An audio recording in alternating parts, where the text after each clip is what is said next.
Hello, and just as the intro video was playing, we lost one of our player. So we're gonna give him a chance to come back. I don't know what happened to him.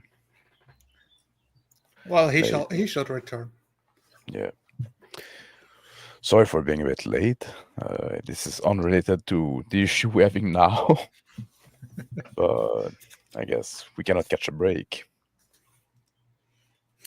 Oh, there you go. There you go. He's back. I apologize. Back in black. So welcome everybody, and so Zonara is going to take us in this Lich's Dregs game again. Mr. Max, I'm joined here with Nicolas Carmago playing Rat Bastard, Conaway between playing Chicken Bone and Calvin Yakrep playing Omelette, and that's it. Take it over, son. All right.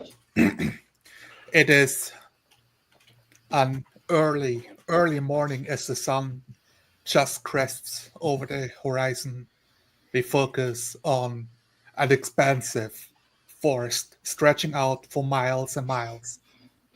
In here, a group of a couple orcs, goblin, and the lizard folk, having slaughtered the fighting warriors of a small human village, the chieftain slain, his lackeys strewn across the floors, stab wounds and chopped up.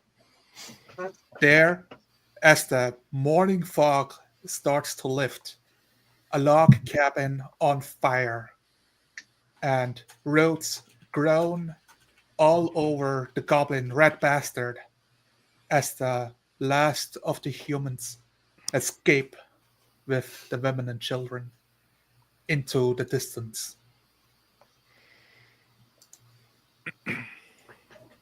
Belly on the ground, wrapped by vines.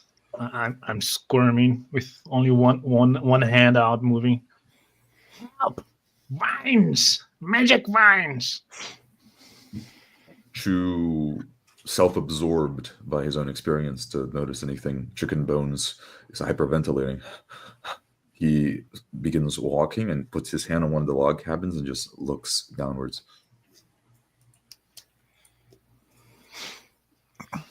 Below you, splatters of blood.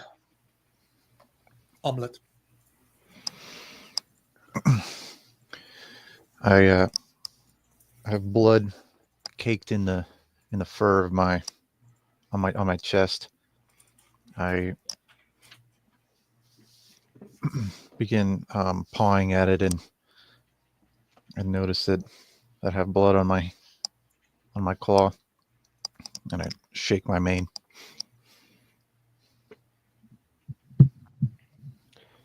I go to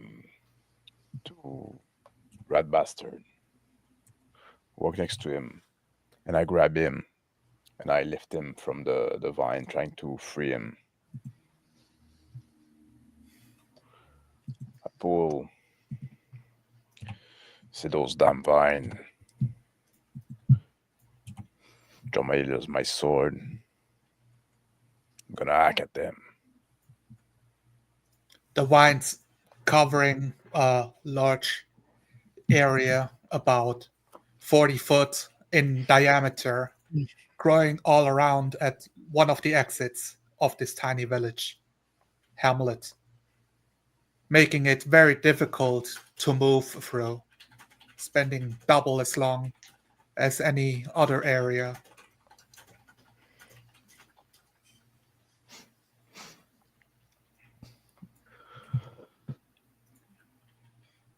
Master Kaharn, I'm squirming. Please be careful with the sword, Master. God. Don't worry, I know what I'm doing. And I'm chopping at the vine. So I want to get those children and women. No survivor. I look toward Chicken Bone as I say that. Looking down from one body to the next, then to the next, almost deafened by his experience. He will take a few steps forward and almost snap out as he looks at Kaharn. We did it.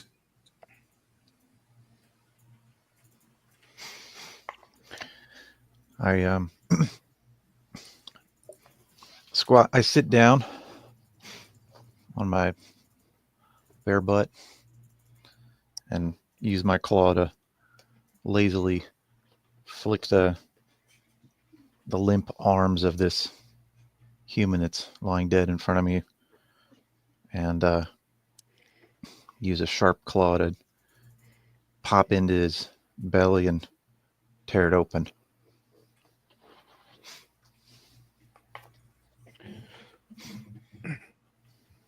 The vines start to slow their movements and become stiff as the magic fades, now stuck in place.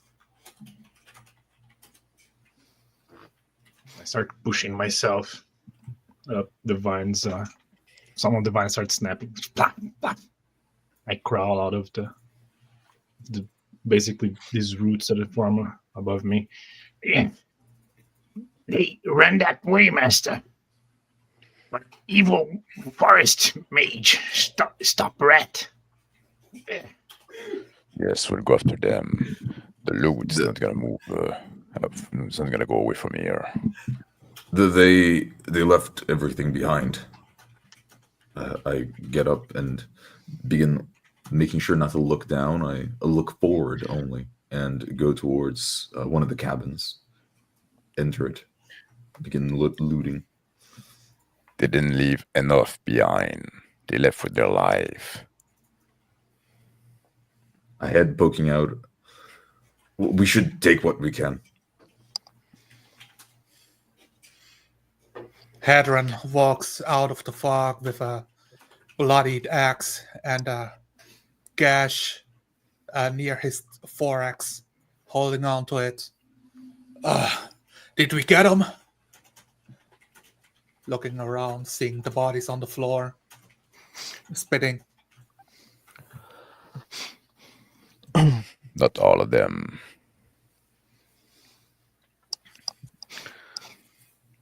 I start Turn moving my head to toward look over at the greenhorn as he's approaching, and I've got the human's entrails in my claws, and I'm just stuffing them into my mouth.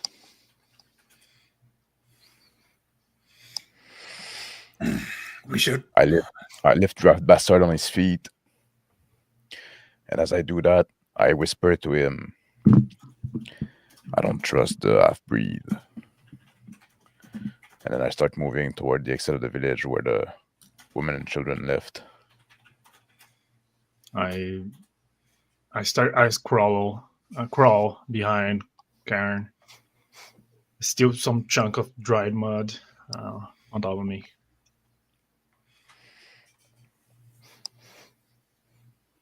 I rifle through a ton of different things amongst the cabin.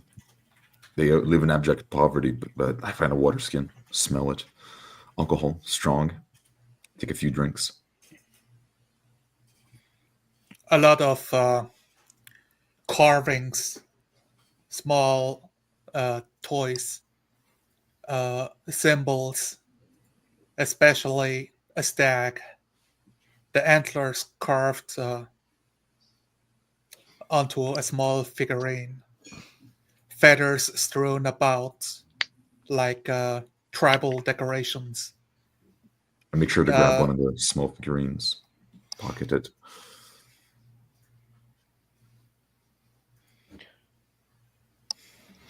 I crawl up ahead after Kaharn, trying to look for chicken bones. The log cabin still burning, as half of it is now in golden flames. The side with the arrow stuck.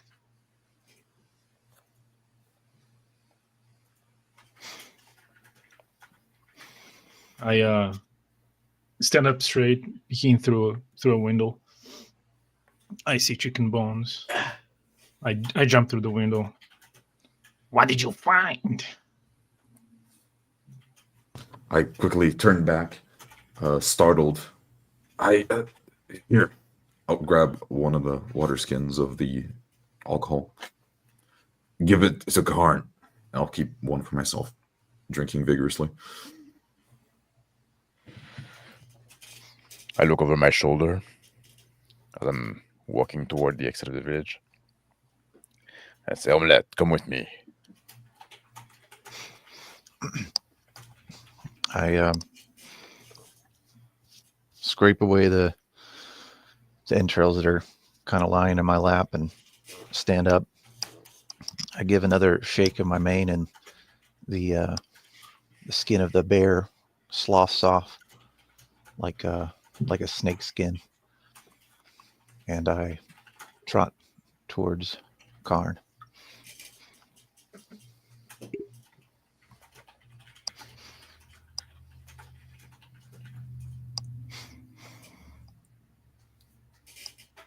A small trail, like an animal trail, leading out of the village.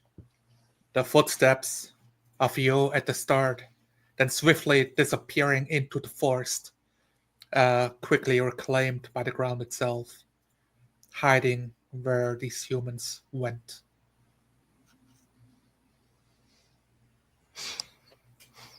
Said they won't go far. Point at the track. Let's spread up. I pick up the pace. See them. Inside the cabin. Look at him. Let us see if you see them. If you see the mage, get onto him first. I give Kaharn a nod.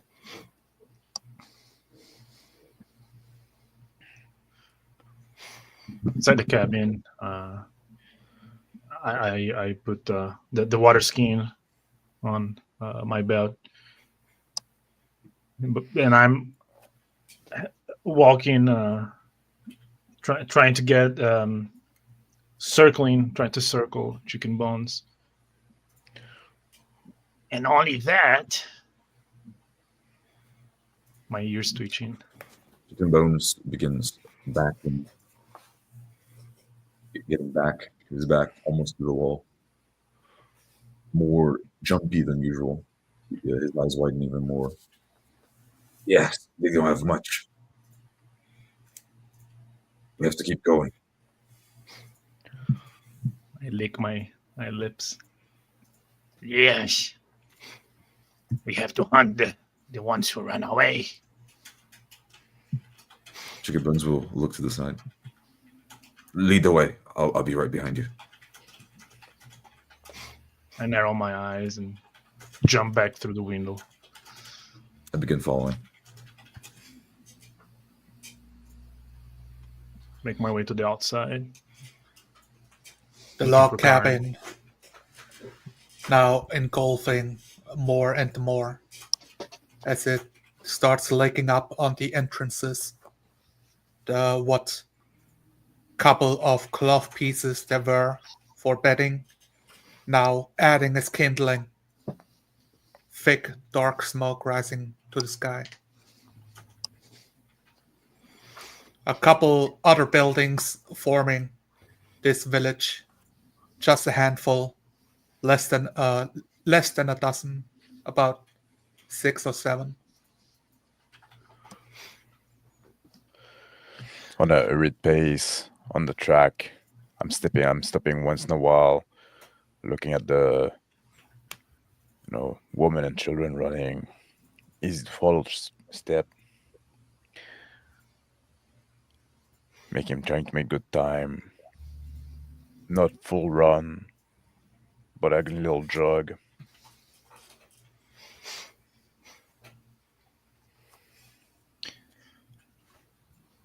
Following Kaharn's lead, glance back over my shoulder at the smoldering buildings.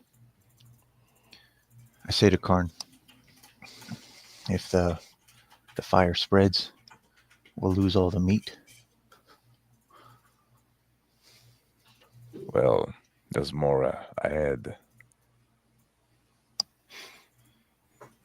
Chicken Bones begins breathing deeply as he runs after Rat Bastard.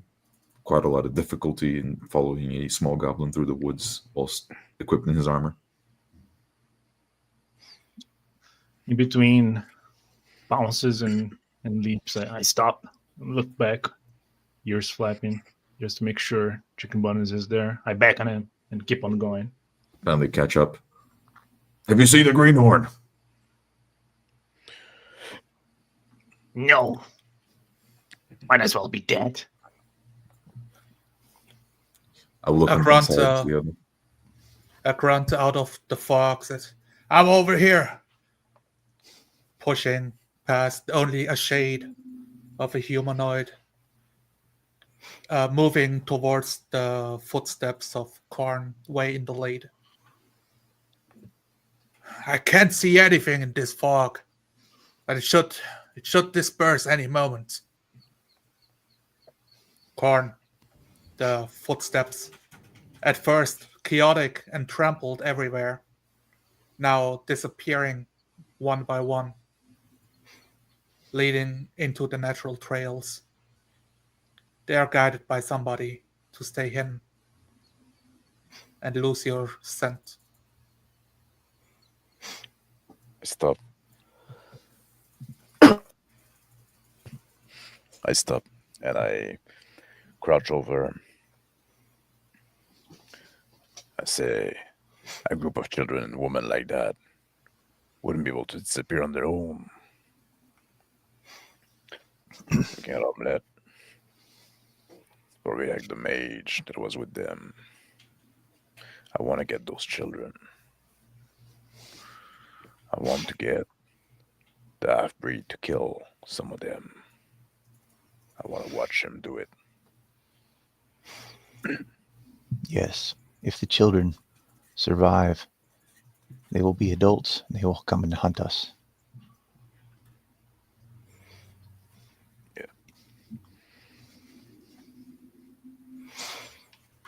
Running. Seeing a Kaharn omelette a few paces up ahead. I start walking out normally. Do you still have the trace, Master? It's going cold. I don't know why. Something Finally weird. catching up. Chicken I Bones think gets behind them, blinking of his armor. I'm here. I'm looking Hadron around. breaks through the foliage and joins. Maybe the wizard, Master. I'm looking around. The trees.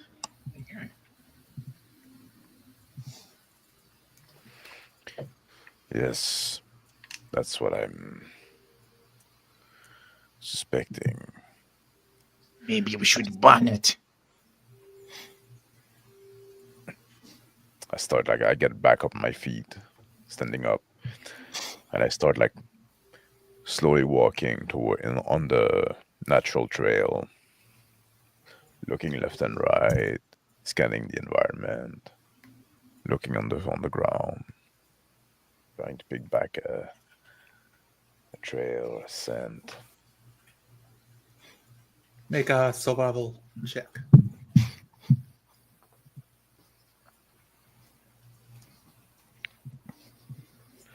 $16. A success. So, this way. I crouch down. See some clot fiber on a twig. They came through here. They shouldn't I be walk far. next. I walk next to Kaharn. I pick up the thread.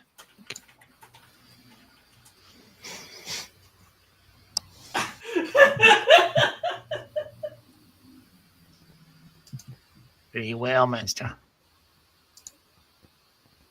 But what do we do with the wizard? We kill him.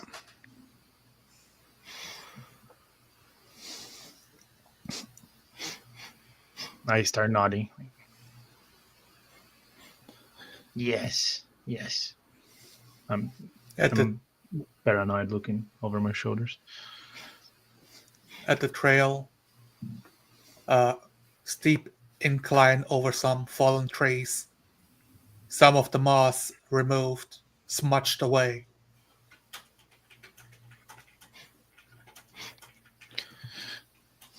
I reach out with a claw to Rat Bastard as he's holding the little fibers.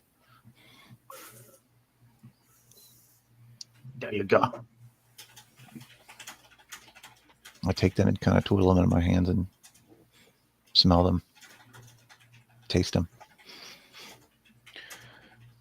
Keep following the little hint that I find.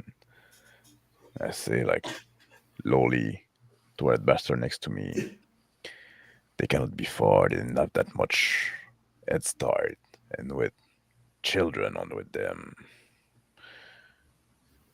we should catch up to them pretty soon. Keep an eye on the half breed. When I hear half breed, my ears like twitch in the direction of chicken bones. I finally catch up my breath, my armor making a lot of noise through the woods as I creep around, my body more hunched over than usual, looking from one side to another, jumpy.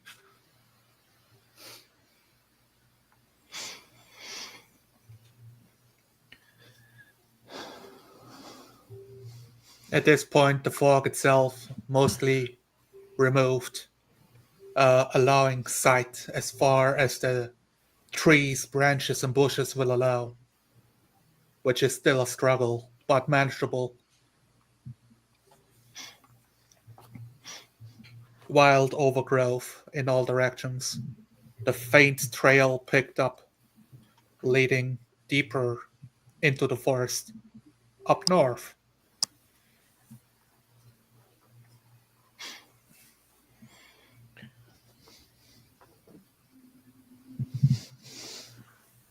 At one point, Will make them regret to running away. It'll be easier to fight them. They're tired. Growling still.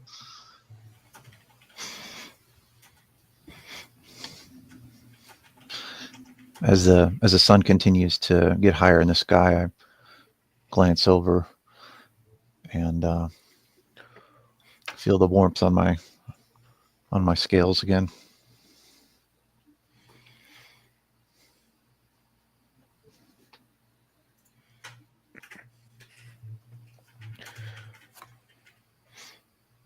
one of the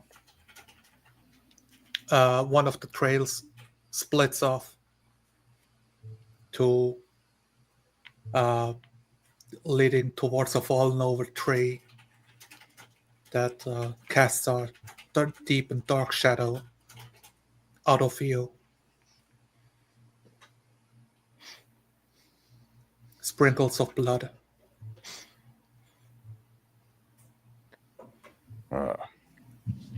Crouch to the drop of blood. I touch it. Rub it with my finger, bring it to my nose. Taste it.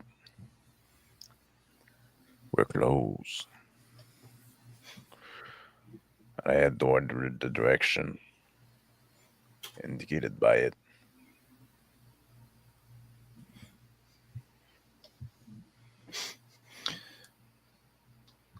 I follow at Kaharn's heel.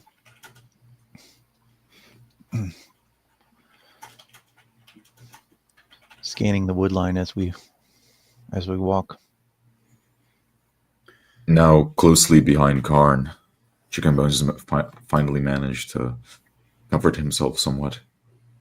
He looks from one side to another, mostly reserving himself to protect the rear.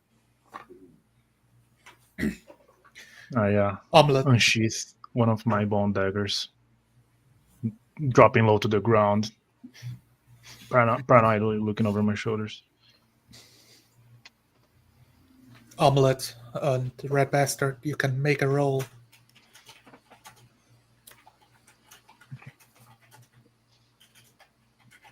Both of you can make a roll. I turn back a bit toward both Rat Bastard and Omelette, and I tell them, like, if you see the mage, kill him first, then kill the woman. Don't kill the children, just capture them if you can. Omelette, out of the many trees around the fallen log, sticks out a small pink toe that pulls back into the shadows with a small rustle. Without saying anything, I put a hand on Kaharn's shoulder, and I turn back towards Chicken Bones with my other hand and make a sign to be quiet. I nod and almost lower myself back down to the ground again. Right. Squat on the floor. Squat on the floor. I put my chest up straight like a meerkat, trying to look over. Once I get the master's attention, I point out the log, and in a very hushed voice, I say, "There's movement." I draw one of my short sword, and I crouch down, start moving silently toward the log.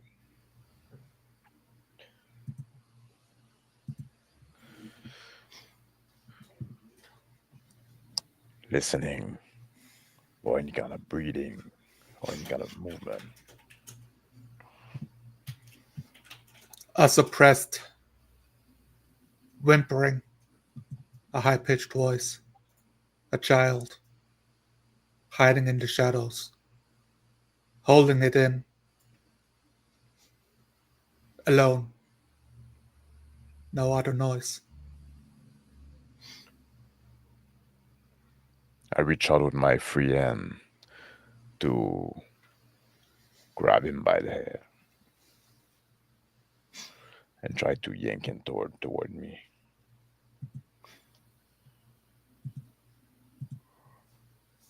Mm, 16. A yelp, a struggle, pulled out of his hidey hole. About a very young child, big enough to help sweep, too young to hold a weapon, wearing a simple tunic, black hair, brown eyes, his eyes large, looking at you, frozen in fear. I just say, like, got one, and I grab him, like, bring him over against my chest, holding him by the neck and the jaw. And I bring my short sword close to his chest, to his belly, and with the tip, I just, like, cut a bit in his clothes. Be careful. We can use him. Draw out the others. Humans. They like doing this, going after their lost ones.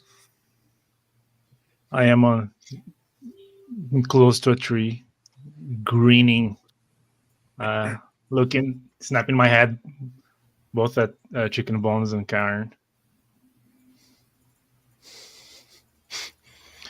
I run my claw through the kid's hair and look at his face, and I turn to Kaharn and I say, "This one's a pup."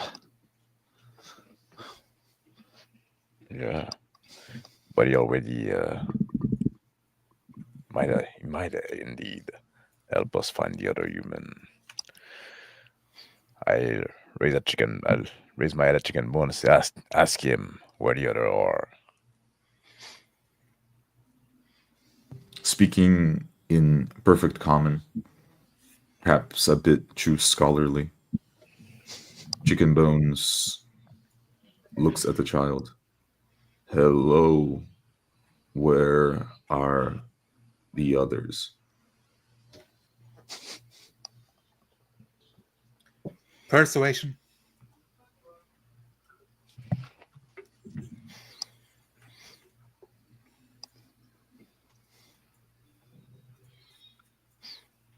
$19.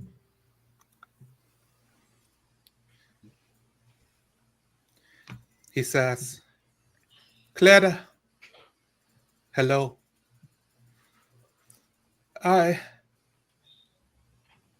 They went to safety. I couldn't. I lost them. I don't know the way. Where is this safety? We have taken their things. Now they belong to the tribe. They will be treated well as slaves.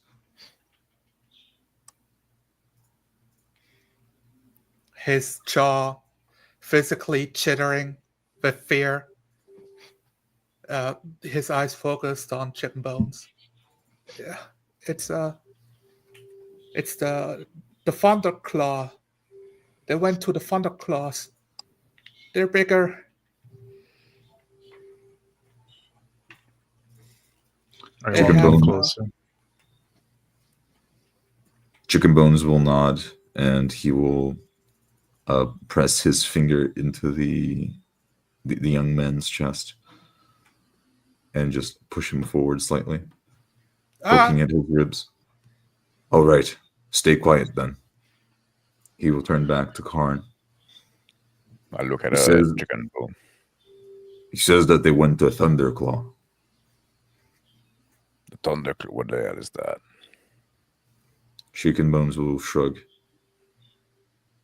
Ask him how many they've got.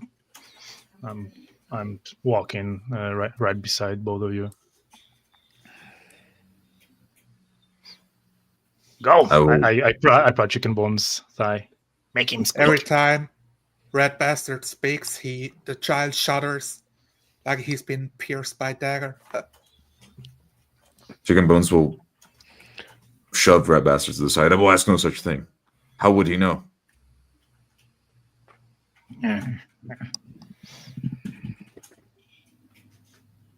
So you think Can they're gonna speak. leave this one back, right? You think they left the one behind? They're not gonna come back for him? Yeah, they are weak, cowardly. I can tell them to take us to the Thunderclaw. So the kid's stupid enough to not count, but knows enough to guide us? I will look to Rat Bastard and try to shove him off again. I get pushed easily, like I fall to the ground.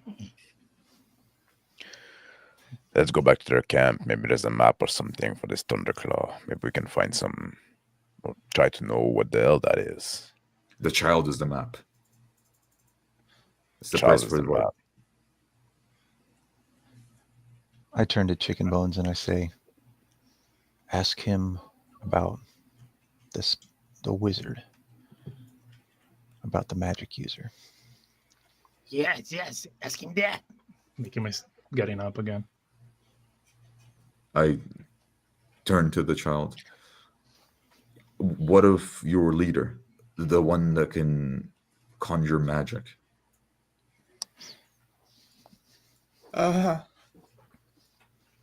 She is Green Eyes. She helps with the forest. She's the shaman. She's a I understand she-wizard. the word shaman, and I mouth.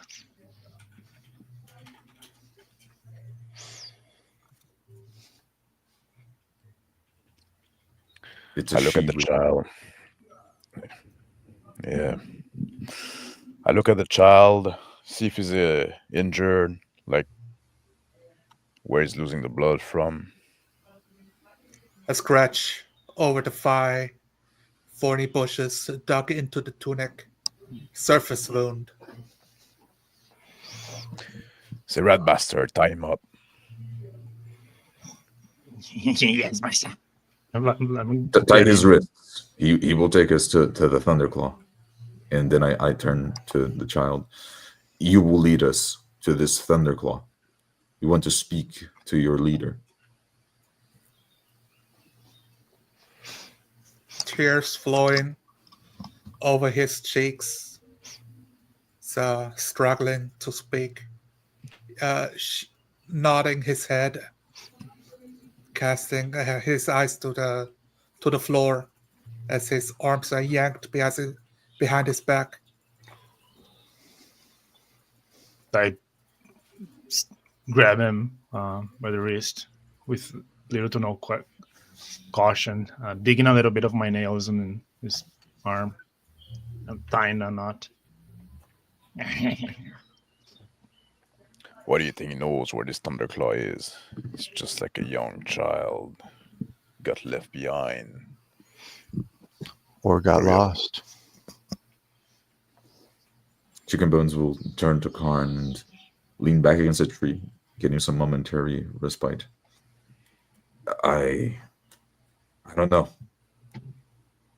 He spoke of it as if it was a regular thing, very naturally.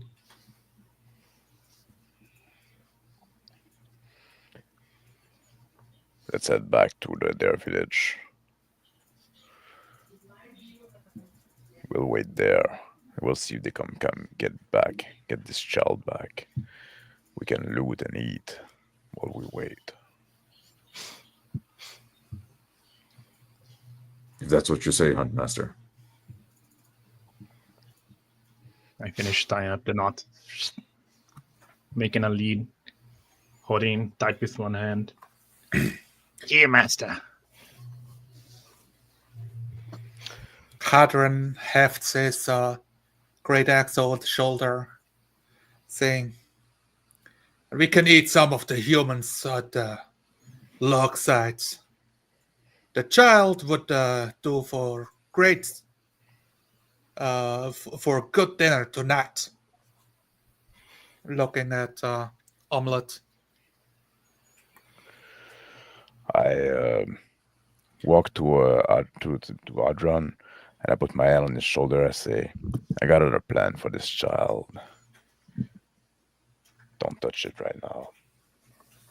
And I start walking He toward looks- the human camp. A slow nod.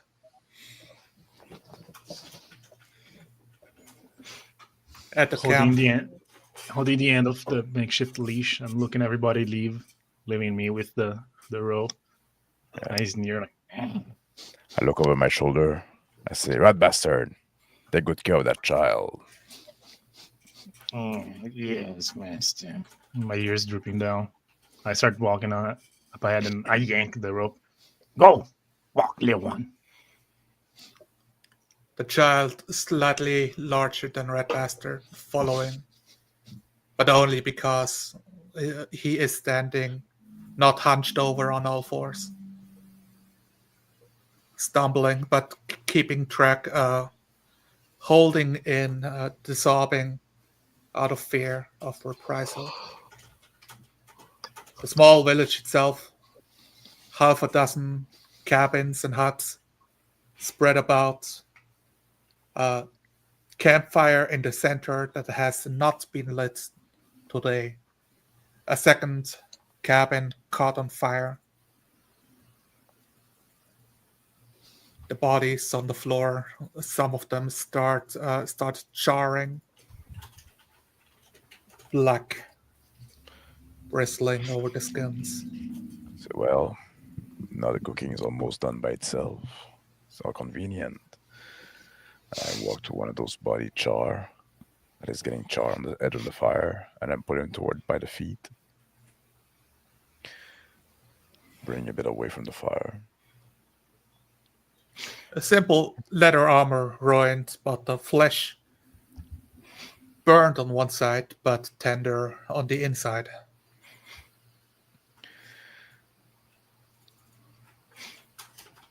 I bring him close to a bench outside.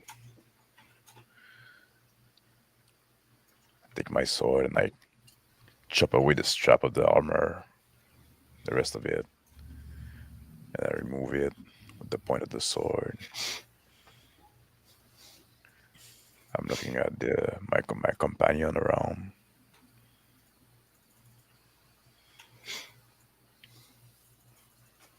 Hadron steps up. Want me to start breakfast?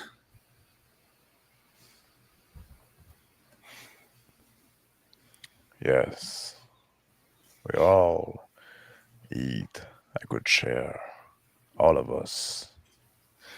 And I look at everyone one after the other. Like I look at Adron that just spoke to me. Then I look at Omelette and at Rat Bastard. And in the end, I look at Chicken Bones. And I get my eyes on him a little longer. Hadron nods, like, all right, I'll get to work. Taking the legs if you let him, hefting his axe. My eyes will linger on Kaharn's for a moment, but then I'll look away. I'll grab the wine skin and I'll begin drinking. They have other things left in the other cabins. I want to make sure that no one comes back and tries to get it. I'll make a pile over here of all the things I find. They have good wine, Kaharn. It's wild wine, but sweetened. And I'll down the whole wine flask. I just walked past Chicken Bones carrying the rope now. The wine itself tastes not of grape, but created from the fermentations of animal stomach. Wild and animalistic ways of producing alcohol. So good wine is always welcome. I kick my feet up, looking on top of the body. I drag nearby. Say I could have a drink.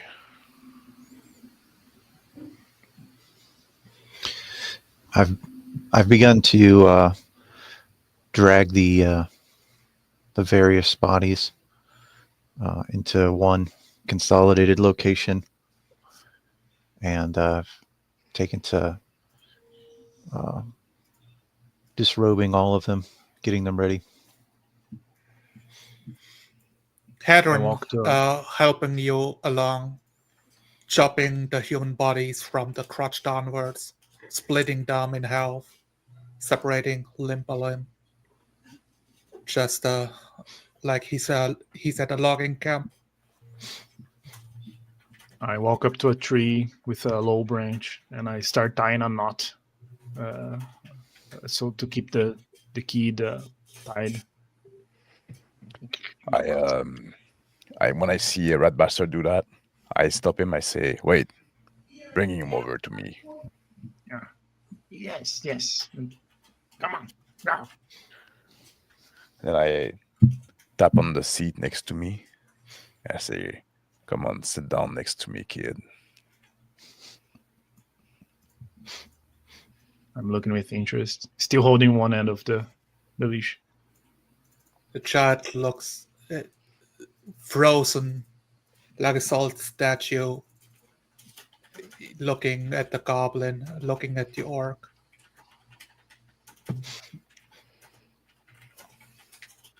I push him a little. Go. He stumbles a few steps forward, looking at where the big orc finger taps, and moves next to Kaharn. Say, "Come on, sit down, son." And I try to make a smile. The tracks of tears engraved into his face at this point. The gathers the meaning and it takes a place on the finely carved log by the campfire. I put my arm around his shoulder. With my other arm, I grab my wineskin, uncork it. I take a swig and I offer it to the kid. It's a drink up. He turns his eyes looking for chicken bones.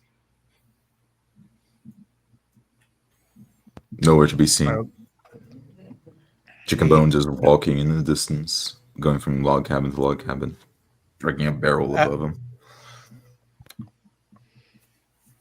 Asking in common, Strati? I reply, I don't know what you're saying. And I just like raise the wineskin close to his lip and I press it against his lip. And I nod my head up.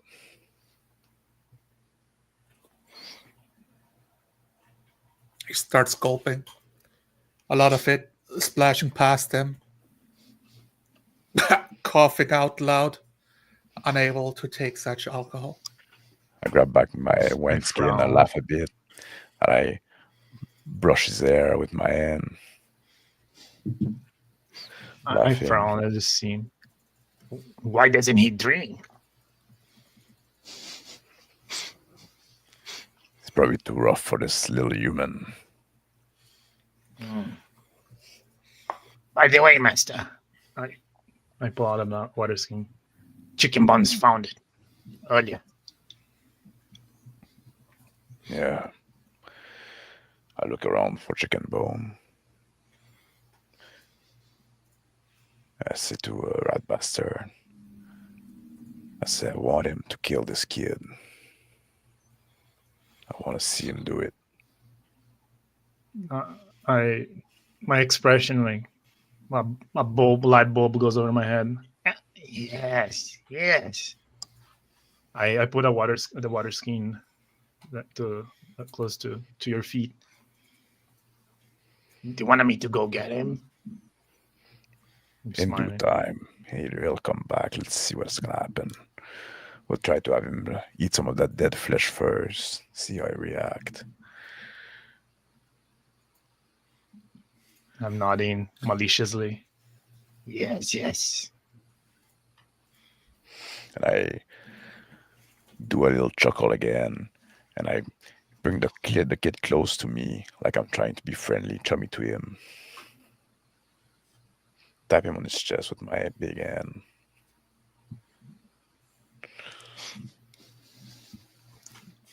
A nervous wreck, unable to communicate, holding his tongue out of fear to lose it.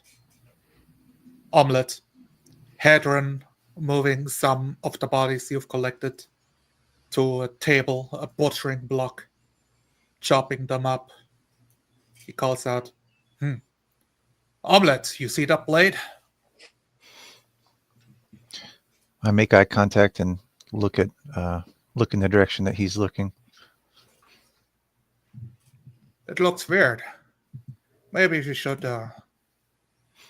Can you tell me? Can you hand it over to me? It's over there next to the body, the big one. I approach the body and kneel down and pick up the blade, eyeing it. A long sword. Itself finely crafted, leather wraps with gold twine holding it in place. A gemstone in the pommel. Some runes inscribed on the edge of the blade. I It look at the slightly runes. glimmers in the sunlight, changing colors as you turn it. I try to decipher what the runes mean. Illegible. They're not orc.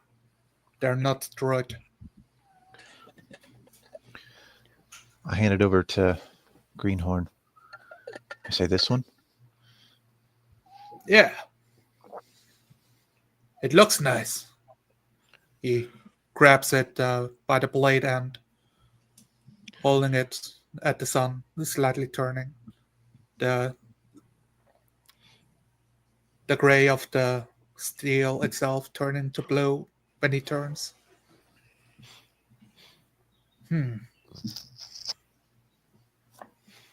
This will make an excellent trophy. What does it mean? He points at the runes. I shake my head. It's not a language I can read. It is strange that they would have something this nice in such a poor village. He nods. They don't look like crafters. They're barely farmers. I don't even know they're really human. I He finally return. Go ahead. I finally return. Barrel on my shoulder. On the other hand, I'm dragging a bit of rope that I tie just a bunch of different things to. Some food, some tools, primitive tools. Dragging in the dirt as I put the barrel down and sit further away from the fire. As far away as possible. Almost trying to cover my nose and move the stench past it. I look at Chicken Bone and the step is sitting away. And I look at where Ardon and Omelette are, piling up the corpse and doing the butchering. And I speak up. I say, Chicken Bone. And I point the corpse at my feet and the one in the... So which one of those is your kill? Again, can you remind me? His eyes will raise just enough to see the crushed skull, then back down. That one. Well, then you can save this human food you found for later. Because now we got fresh meat coming up. I'm willing to share.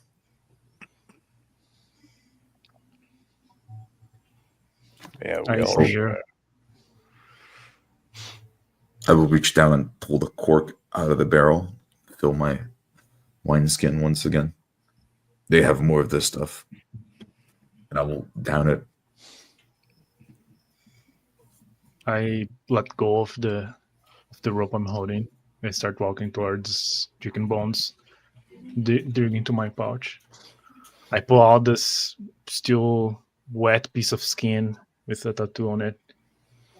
Chicken Bones. I start like tracing with my finger the tattoo. What does it mean?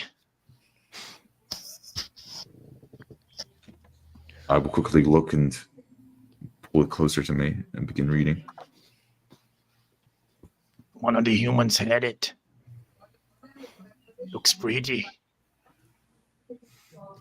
My thumb presses to the base of the blade and runs up it slowly.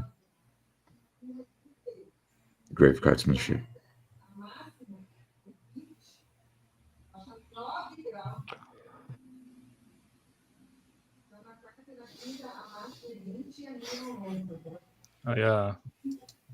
No, not the blade.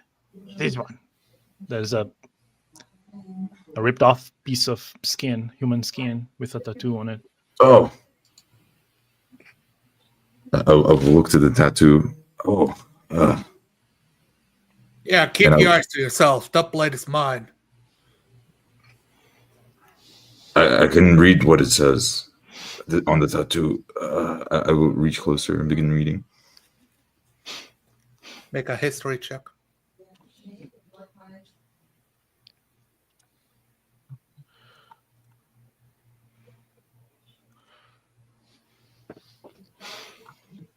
One. It shows one antler tattooed outward. like the ones of a stag. Otherwise, that's all. I will slap at the goblin. This is not text. This is an antler. I don't know human glyphs. I grab. It's mine though. I'm looking at it. Let me read that blade. It doesn't seem like it belongs here. That I there is click text. The blade. I click the blade towards you. You have it.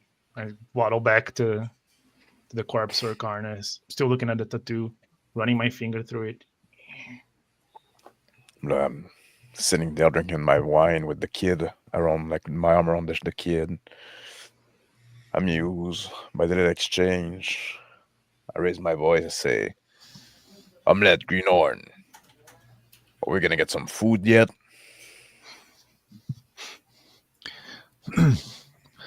I call back to Master Kaharn. I say, "There's a lot to prepare, Master. We're almost done butchering everything." I guess we can put the first slices on the fire. He brings over what is filet meat, sliced up, thin, and skewers it, sticks it over the fire. As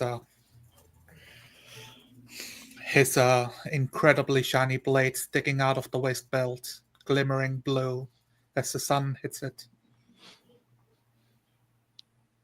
I wouldn't eat that I- much. These ones are not like the other humans.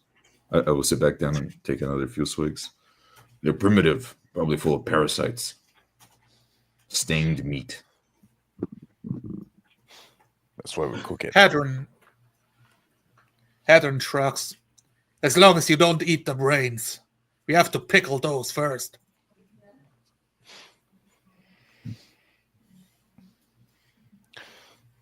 I approach. We ate 2 of them before at the camp. The hunter that dare come too close. They were pretty good. I reckon those are gonna be Yes. good as well.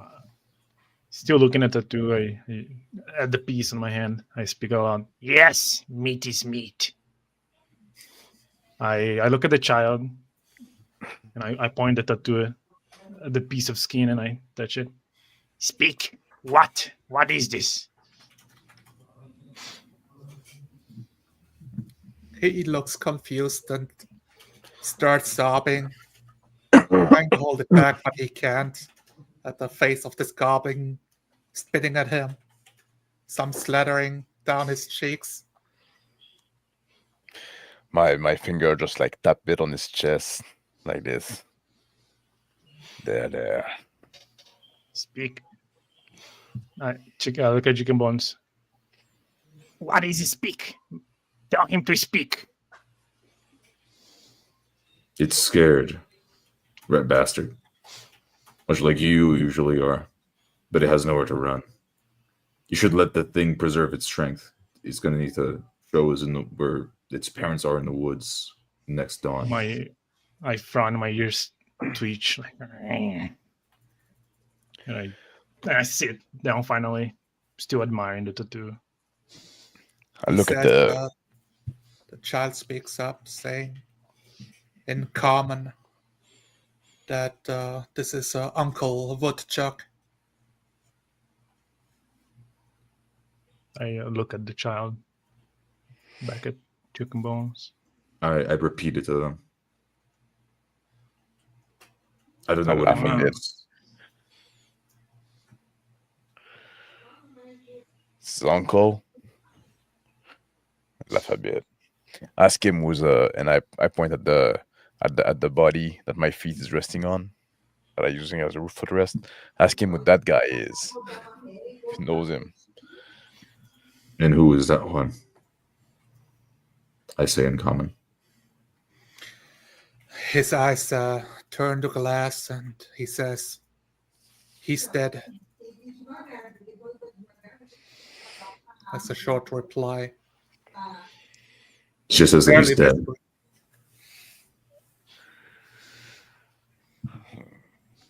know that.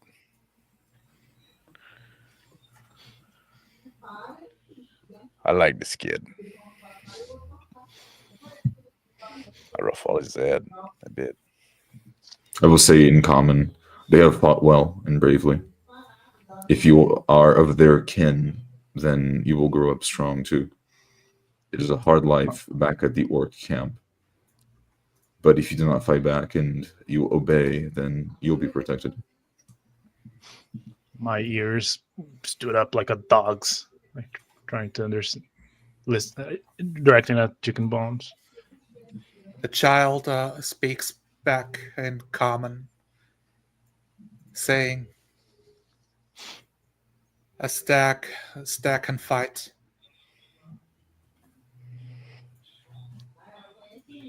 Our tribe will, the tribe will survive. The Thunder Claws will help. We have strong ties. He talks more of the Thunderclaw. It is not a place, I say, in orc. It is another tribe. I'm taking a long swig of the wine. Put it away. I say, it's quite useful to have somebody that speaks the language of the enemy around. Only when the enemy is around. Why don't you let the kid go? Tie him up. And A the meat's thin done. smile is. Meat is Hadron done. marching onto the camp and setting up more meats, cooking a good piece of it, slapping Omelette on the shoulder. Thank you for all the work. I turn back to Kaharn and I say, should I prepare some for the child too? No, won't be necessary.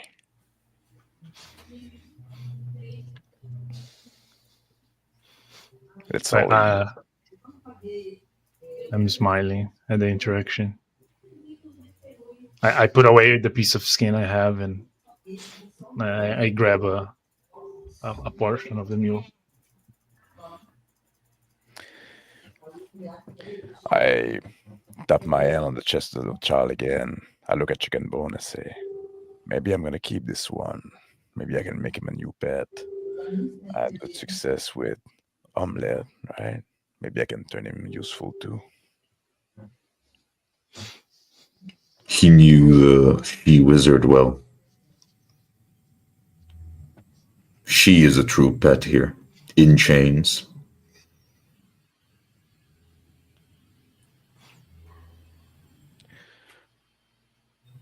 Grab a piece of meat. Let's all eat together. We need our strength.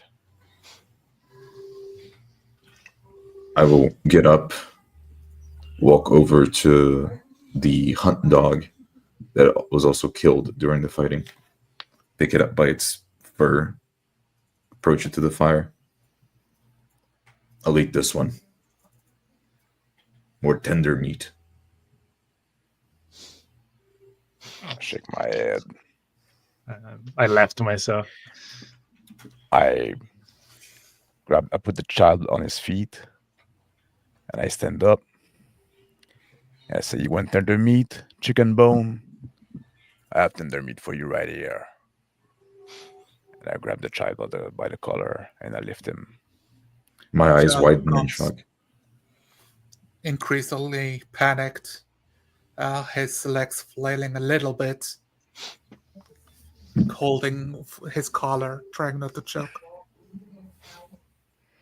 I will look away. That won't be necessary. Kill that child, half-breed. Show that you're an orc. Still holding his visage away, without the courage to even look at Kaharn. I reach down and grab my wineskin and down it in a single few gulps, visibly shaking. I will. Hadron standing by the campfire, he holds a piece of human steak and eats it, looking between corn pop and chicken bones in silence. I'm not eating anymore. I'm smiling manically at chicken bones. My hand is not so far from my dagger. I put the child down on his feet, and I kick between his knee to make him fall on his knee. Ah! I lean his head forward until like he has to put his hand on the ground.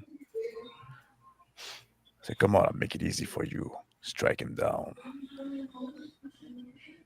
Do not break the skull, though. I'd like to keep it. I can't.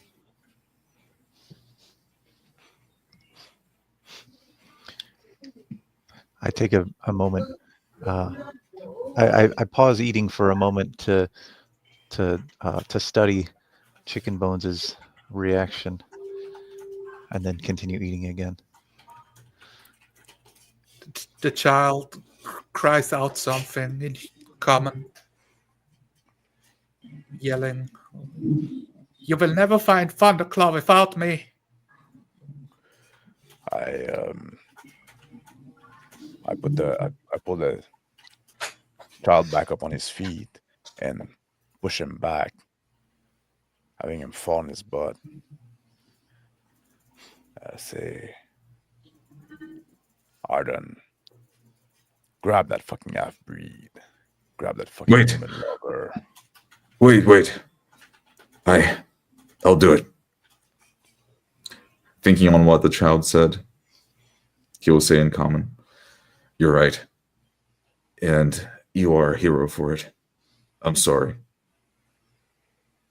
Unable to walk, Chicken Bones will fall to his knees and almost crawl forward. The child talks more in common, bargaining for his life, saying that he's useful, that he can hunt, he can carry. Your first words were can- useful. Stay quiet now. I will lunge at the child, grabbing it by the neck, I'm stepping Claws out of the digging- way, dragging, claws like digging, drawing one of my sword out as I watch that. claws digging under his clavicle. As I hold him down, I grab my warhammer and raise it, and I begin breathing quickly, psyching myself up, and I look away the last second, and as I swing the warhammer down, a skull split, brains painting the mud behind. I interject. I laugh. No, you ruined the skull. You stupid. I I laugh. walk over. I laugh and I Hadron look at shakes the his rat head. bastard. I say, "Yeah, I'm sorry you lost the skull, but maybe we'll What's find it good again." Or size? Yeah. I start cussing and gobbling in front of the other orcs. He should be called Greenhorn. That's a rookie mistake. Wordlessly, Chicken Bones will pick himself up, walk over to the far log and sit down on it. He will refill his wineskin. I'm like looking over the mess, pouting and kicking dirt. I look at rat bastard. I say, "Roast some of that meat for our new orc right there." Yes. Like start dragging with both hands, getting ready to do the whole process. I go back sitting to my bench, resting the feet on the corpse I had. Start drinking, looking at Chicken Bone, staring at him.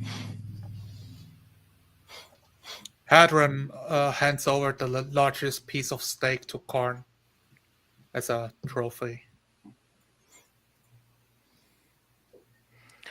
Keep it on my lap. Not quite eating yet. Just staring at Chicken Bone in silence. I'm being overly aggressive with the corpse, still angry, venting off. Every now and then, I visibly pick up the skull, like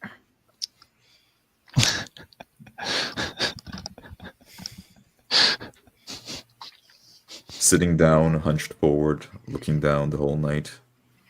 Each time he downs another wineskin, he gets a little bit looser until he is but a husk.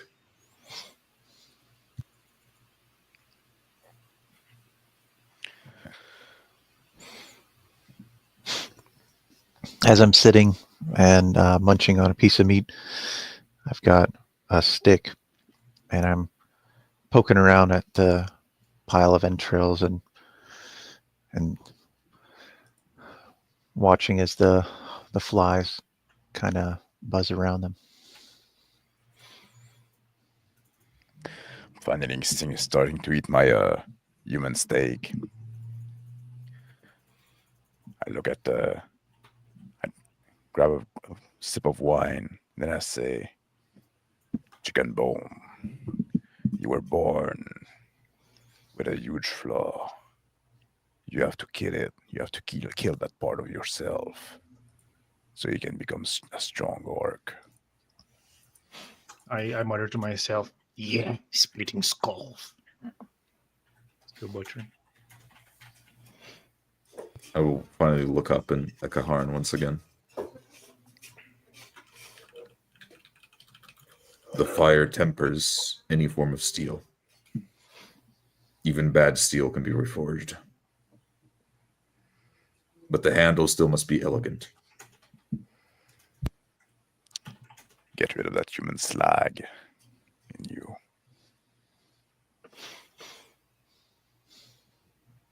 I'll be the hammer if you need to.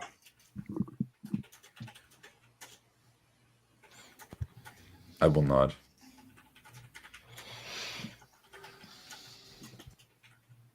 Hadron speaks up.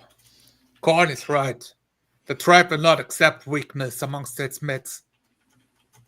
You have to toughen up, chicken bones. With plenty of alcohol in me, I will turn to him. Oh, so where were you when we were fighting then, huh? Showed up after the fight. He looks around. What do you think where I was? The other side of the village. Yeah, See well, that guy over there? He points where's out the kills that you there. dragged? Blood splatter on a different building, dragged all the way over to the butcher's block. Yeah, that one. I mean, that's his shoulder right here, holding it up, cinched over the campfire. I will laugh. It looks to be the smallest of them. He wasn't small at all. I look at the rest of the remain of the child on the ground, point at him, say, "That's a shame. I could have more fun with him, but a point had to be made. I want you to all to be in good shape and working together. We have an hydra to catch." I'm still butchering, being silence. My angry face.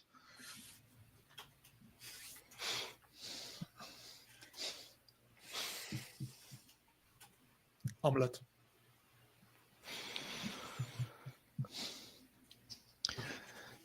I've had my fill of meat at this point.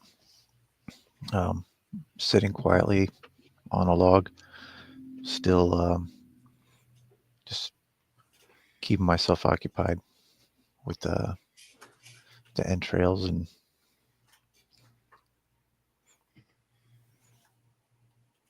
Time passes. It's midday. The stomachs are filled. Hadron helping, turning the rest into rations, setting up a smoking area of the burning down log cabin. When we return through here, this meat should last for a week or maybe the whole month.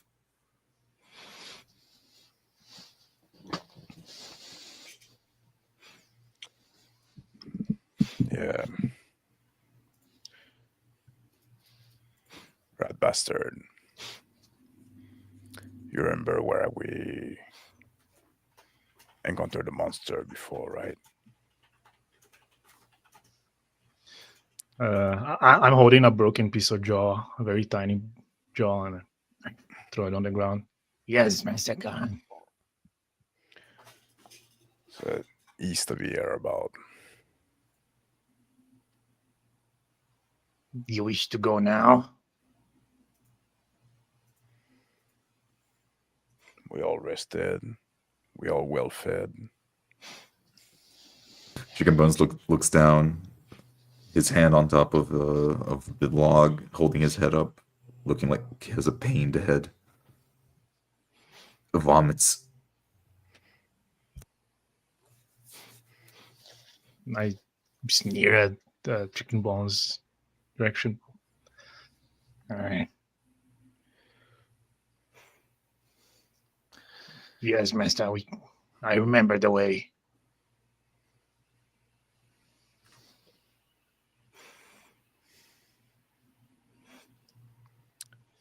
I stand up. I stretch my back. I grab the wineskin that was on the bench at the feet of the bench next to where I was sitting.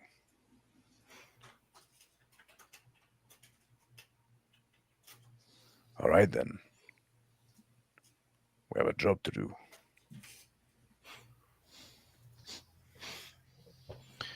I adjust my satchel.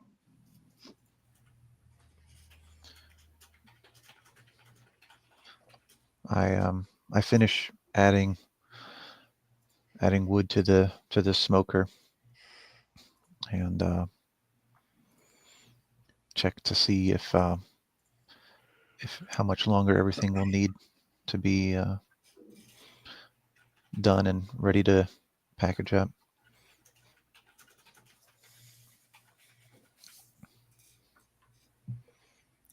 If we leave it here, it will last for months. But if we take it with us, I guess the meat will last for a week.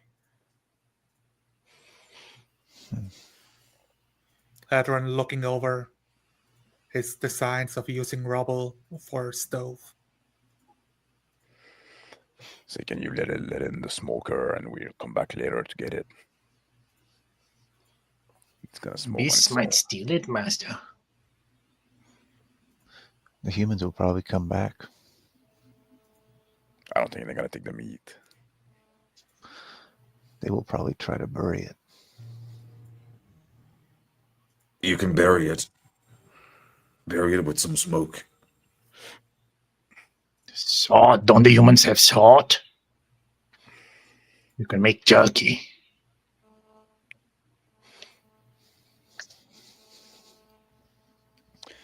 Anyway, we're going on the hunt. We cannot burden ourselves with more than we can carry, right? Hadron nods, starts packing some of it into a makeshift satchel that he picked up from one of the humans.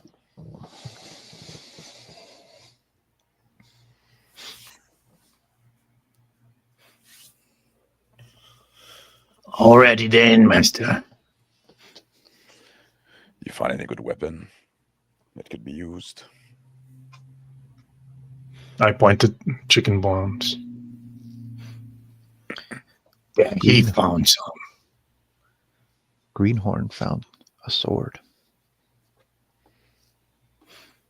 A sword. Oh yeah, now that you mention it. Pulls out a long sword from his waist. Finely made with runes across the blade. A I extend golden. my hand. I grab the sword. He hands it off. A bit too hesitant for a new guy. Let me read it. I didn't get to read it last night. I hand it over to Chicken Bone. I will look to the runes, trying to discern their meaning. The runes, none of your language speaks it, but the runes are dwarven. It is not human. I don't know what this is doing here. It is true well made, though. This steel. I could only get it pure if I had a forge twice the size of mine. I hand it back to Karn. I grab it back. I wait in my head a bit. I give it back to Greenhorn. I say, it's too long for me. Greenhorn nods. I prefer the axe, but I'm surprised how light this thing is. He gives it a swing and cuts deep into the log, splitting it in half with one good chuck. I'm surprised it doesn't split in half. The swords at home, they cannot handle this type of impact.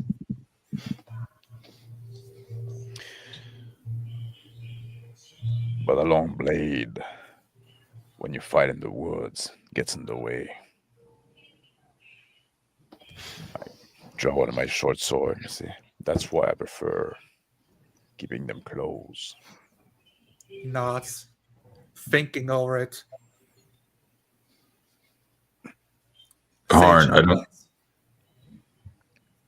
I don't think I found the cabin of the she wizard. Maybe she has something good for us. Didn't look like she had enough time to grab anything.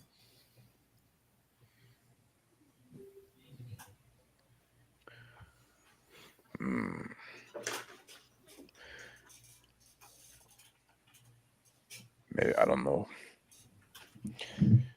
Is she from here? Or is she from this Thunderstalk? We I can no squat longer down. ask. Mm.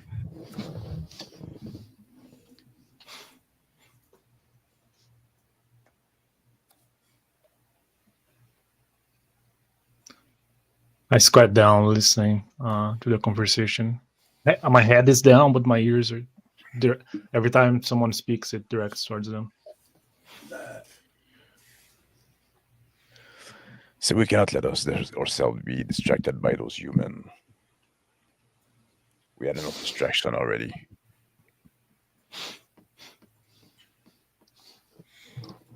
It's time to finish the hunt. Let us go.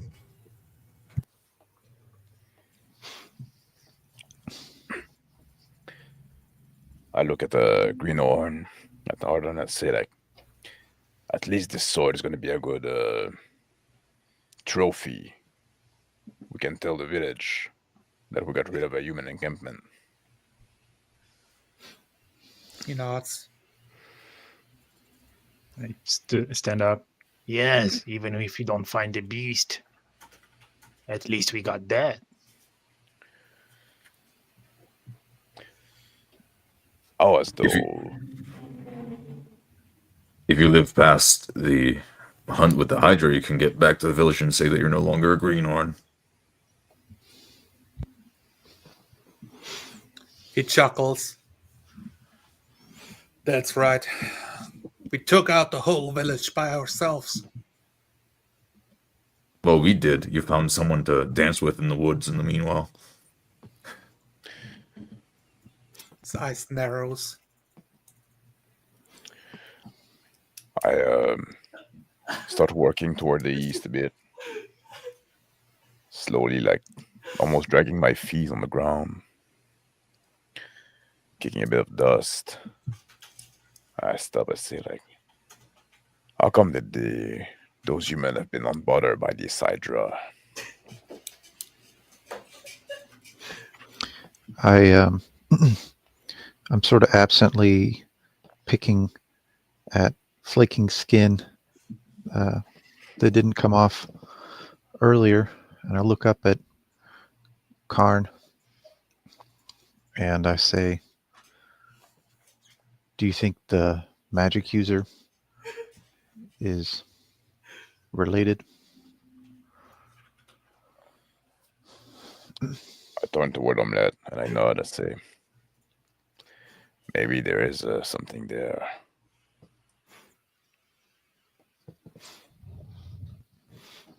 But then, wouldn't the Hydra come to find us by now?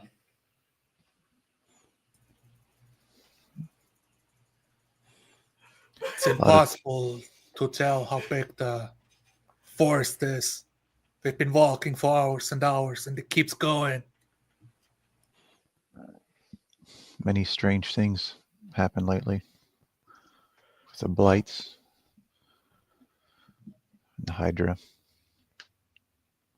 You think that was linked to the magic user? Those twig people attacking us at night? It's possible. Peel off another chunk of dead skin. I look at the smoldering remain of one of the cabins that burned down. It's a good thing that we took care of the thread then. But we cannot let the job on half done. If anything would stir the Hydra, then it would be a big group of people running in the woods. Maybe that was the chance we needed to drag it out of hiding.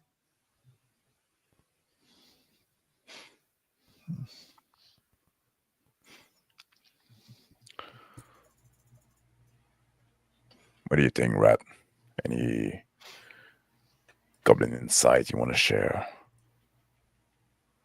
Don't say it's elves. As me to speak. No, mister.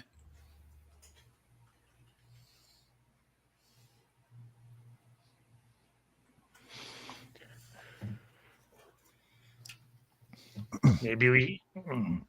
Yes, no. I shudder. Let's head back to the last time we encountered this Hydra thing. Where the orc boy died. My ears slightly twitch, and I nod. And I start walking in that direction. Glad to leave this place behind. I get up, hammer on my back, on the other back, as much as I could carry. 3 wineskins and some extra loot. I begin making my way behind Kaharn.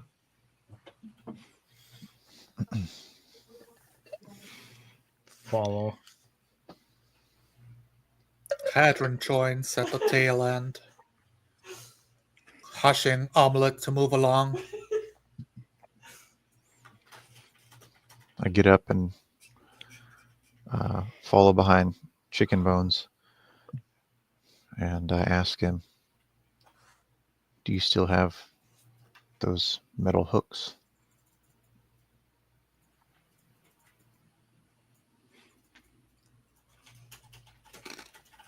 I do.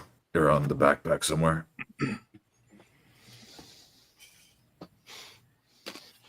I give him a nod and make my way a little bit further up in the group at Corn's heel again. I look over my shoulder, seeing Omelette come next to me. I nod, and I start walking like a little jog, right? I start like a little faster.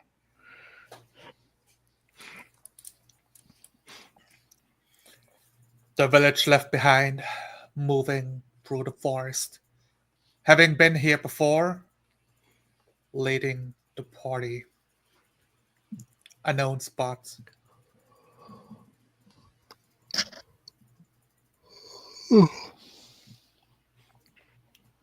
A good hour passes at the arrival.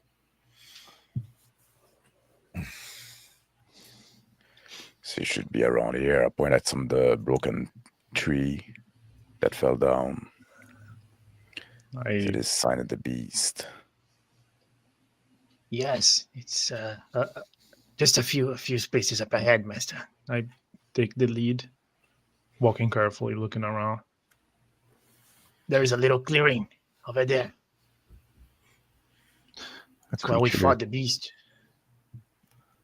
A creature that large is bound to have left signs of where it went.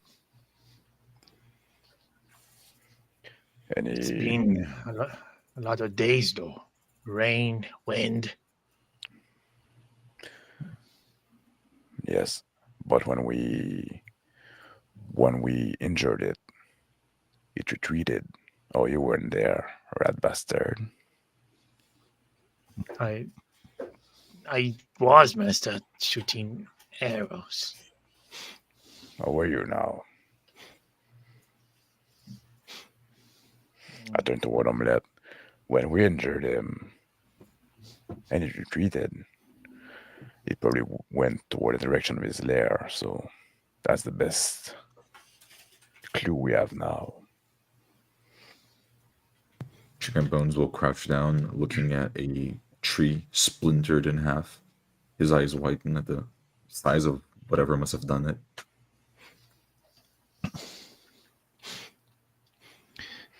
I make my way around in the woods looking for the tree that we fought next to, and where the little orc boy's corpse was left. The spot is there in sight, but all evidence of an orc boy having been left, gone, taken by time and animals. But I the spot is there. I discreetly look at the greenhorn, trying to see his reaction, looking under my cowl. He looks at the spot and looks at Omelette. What are you looking for, Omelette? This is where we fought the beast. I look up in the tree, and many of the branches are snapped off. There's deep scratches in the bark, and a little bit of blood splattered in the vicinity. Point on the floor. I said that's where that whelp, whatever his name was, Mord, croaked. I almost fucking dived to that beast myself. It's a dangerous one. He nods. Kaharn, if you're fighting the Hydra here, I can see it. Yes, those branches. How this log is split makes no sense, unless it's a large beast. But how did you kill a child in this battle? Squaring up to you, rolling his Turn shoulder. toward what? What do you mean?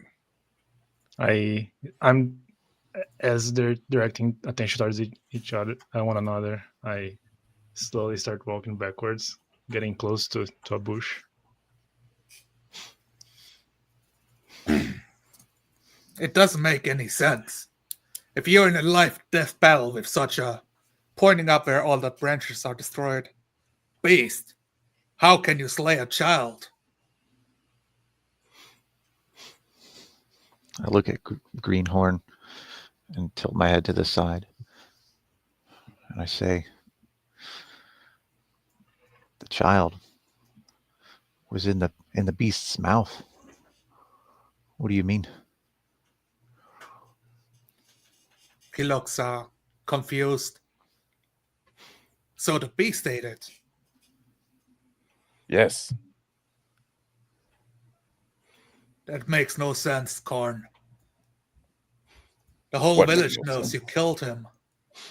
Why would I kill this whelp trying to go on his rite of passage? He squints. That's what I'm here to figure out. I'm the one trying to keep Orc being strong. People in the village. I live here in the outskirts, where humans roam, where beasts roam, where all kind of curse appear. People in the village, the orcs in the village, they're getting soft. I'm not the one to kill them when they go try to prove themselves worthy.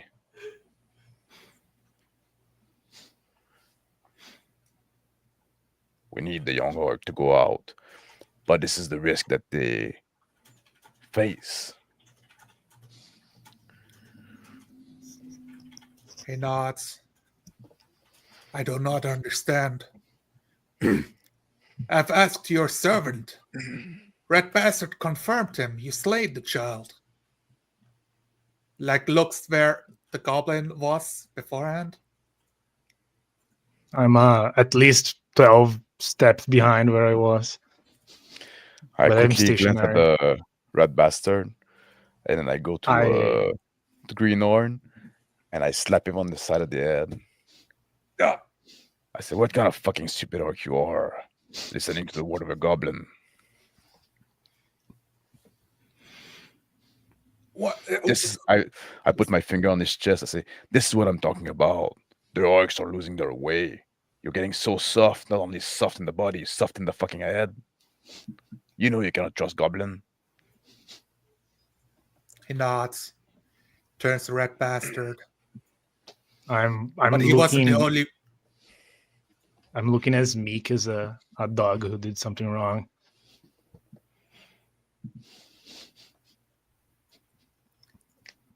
I wanted to confirm it. Since he was there. And since he's your slave. But the village still talks about it. That's why nobody wants to join, Kaharn.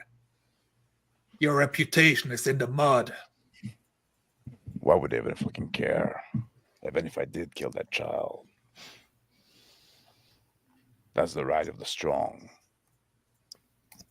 It's always been our way. That's what I'm talking about when we're losing our way. People want to preserve their kin and try to the weak to rise up. It's always been the right of the strong to strike the weak. That's how the tribe gets stronger. I didn't kill that child, but if I did, it wasn't my right. And if he was a kin of yours and you think you're stronger than me, you can come and try to strike me down.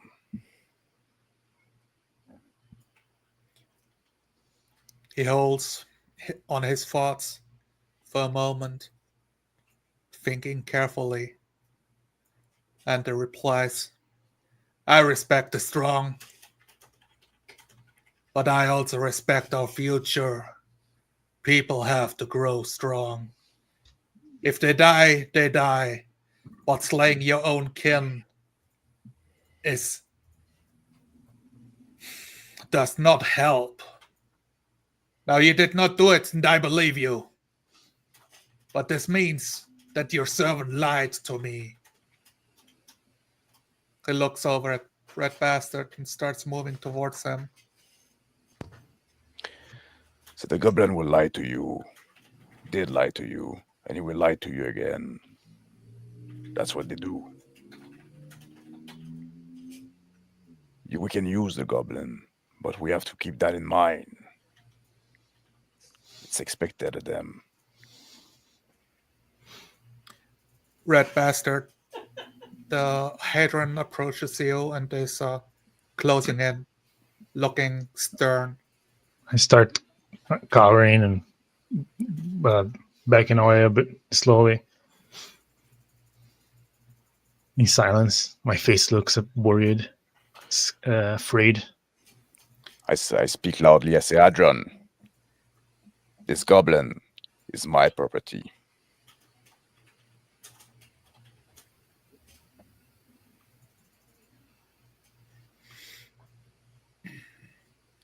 I just mean to teach him some manners. Looking over his shoulder, still approaching the goblin, raising his hand. Now reaching you, Red Bastard. I cower. I wimp down and try to cover myself, protecting my soft spots from the incoming beating. So you can shorten his ear if you want. Shorten his what? Here.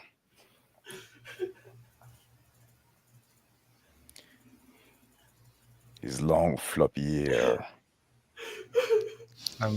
I'm shaking now. He Silence. thinks, no, I don't want to damage your property. He has to hear the enemies. Takes out the fresh sword and holds it up to the air, grabbing it with one hand, holding it up. One slice will do. Cuts through. The ear attached a few inches going through starts bleeding. I start rolling on the ground, like running my hand over it, like yeah. My feet are kicking a little bit of the dirt. I'm laying on the ground. I'll look at Rat Bastard. I said, now people, when see you, they'll know you're a fucking liar, not to be trusted. I Rat Bastard has been loyal to Master Khan. I look at Omelette. I say, help him out, will you? I snap back to the conversation, having sort of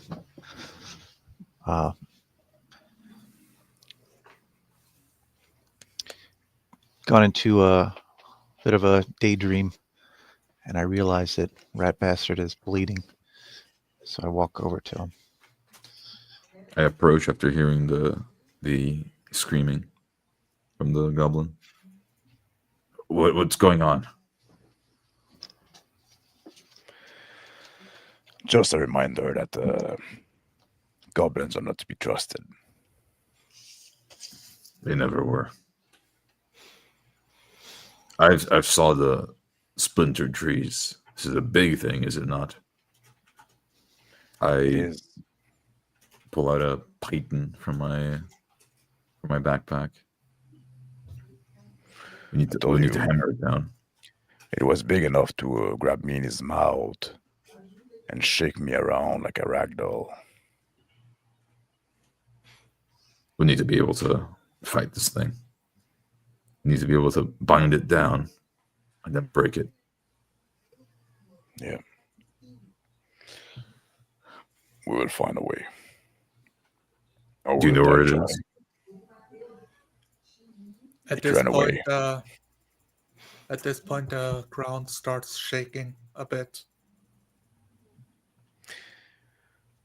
I was my arm raised up. I say, he ran away that way. The ground is shaky.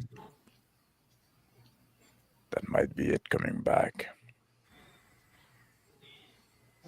Pick up my shield and my warhammer. I fix my footing to be ready for a fight. I'm trying to get. I'm standing up, holding this last year. Blood is dripping from my hands. I've picked up the little tip of the ear that was sliced off, and I'm frozen in place, listening to the rumbling. Another foot. Rumbling, growing louder.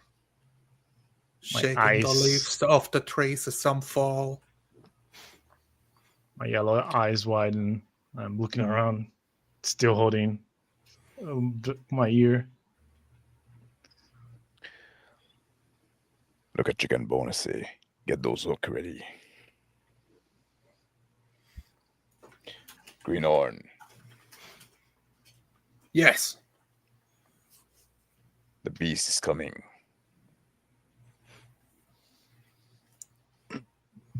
Puts the sword away and grabs his great axe with both hands. And looking around, another thud, now louder, and a screech of 7 heads roaring in the distance as all birds evacuate. Some squirrels falling out of the trees from the vibrations. scattering away, some dead on impact. A couple of deer passing at the horizon through the trees, past the party in panic. I draw my swords out, and I move toward next to rat bastard in omelette. I'm visibly scared. I forgot about my ear. I grab a rat bastard by his good ear. I pull him. I say, like, you lost an ear, but you kept your life. Remember that. And I let the ear go. It shakes by itself. I'm breathing in heavy. I go on fours on the ground, looking like a scared dog.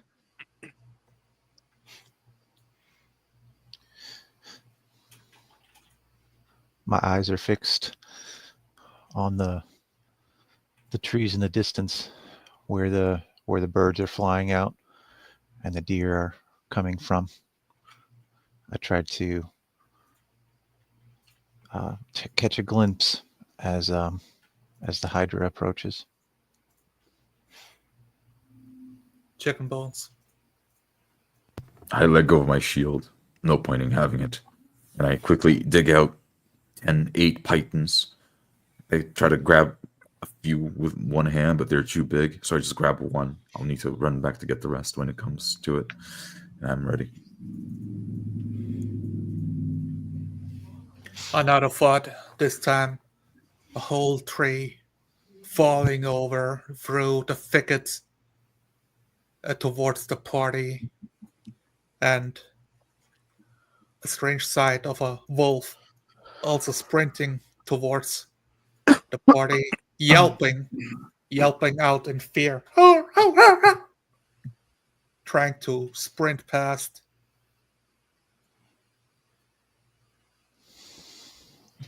With my 2 sword out, my arm extended on each side,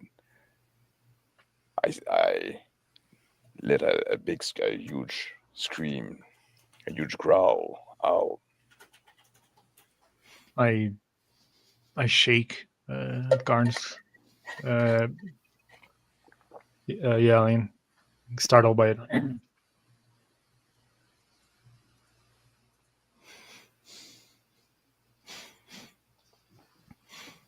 I seeing the chaos. I slink behind the tree. I interpose the tree between me and the approaching creature, and I try to keep my silhouette low.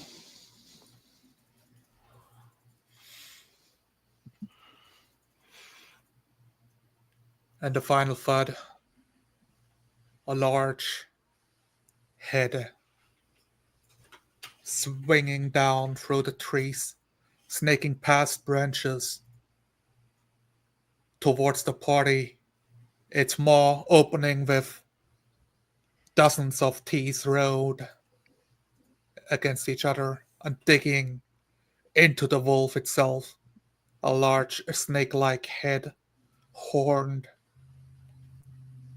pincering it and slowly dragging the wolf back as one of the eyes divert from the wolf and turn towards the party, is where we are going to end tonight's session. Very good. Hey, there you go, There, man. there we go. Oh, that was a Oh great my session. god. Yeah. Yeah, it went hard, eh?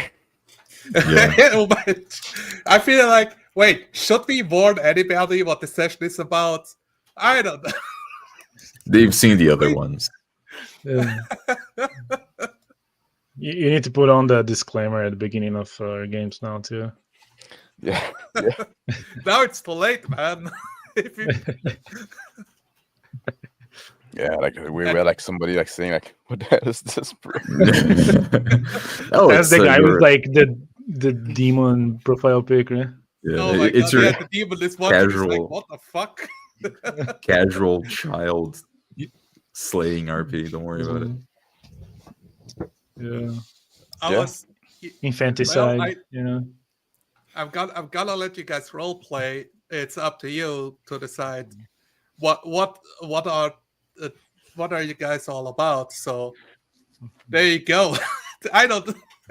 Well, I I, think I think that's the one thing I like about the session is that a little bit like unresolved tension kind of got like some resolution, right? yes, The thing yes. with obviously between Chicken Bone and Kaharn Pa'up, right, and trying him to prove his orcish Mhm. nature.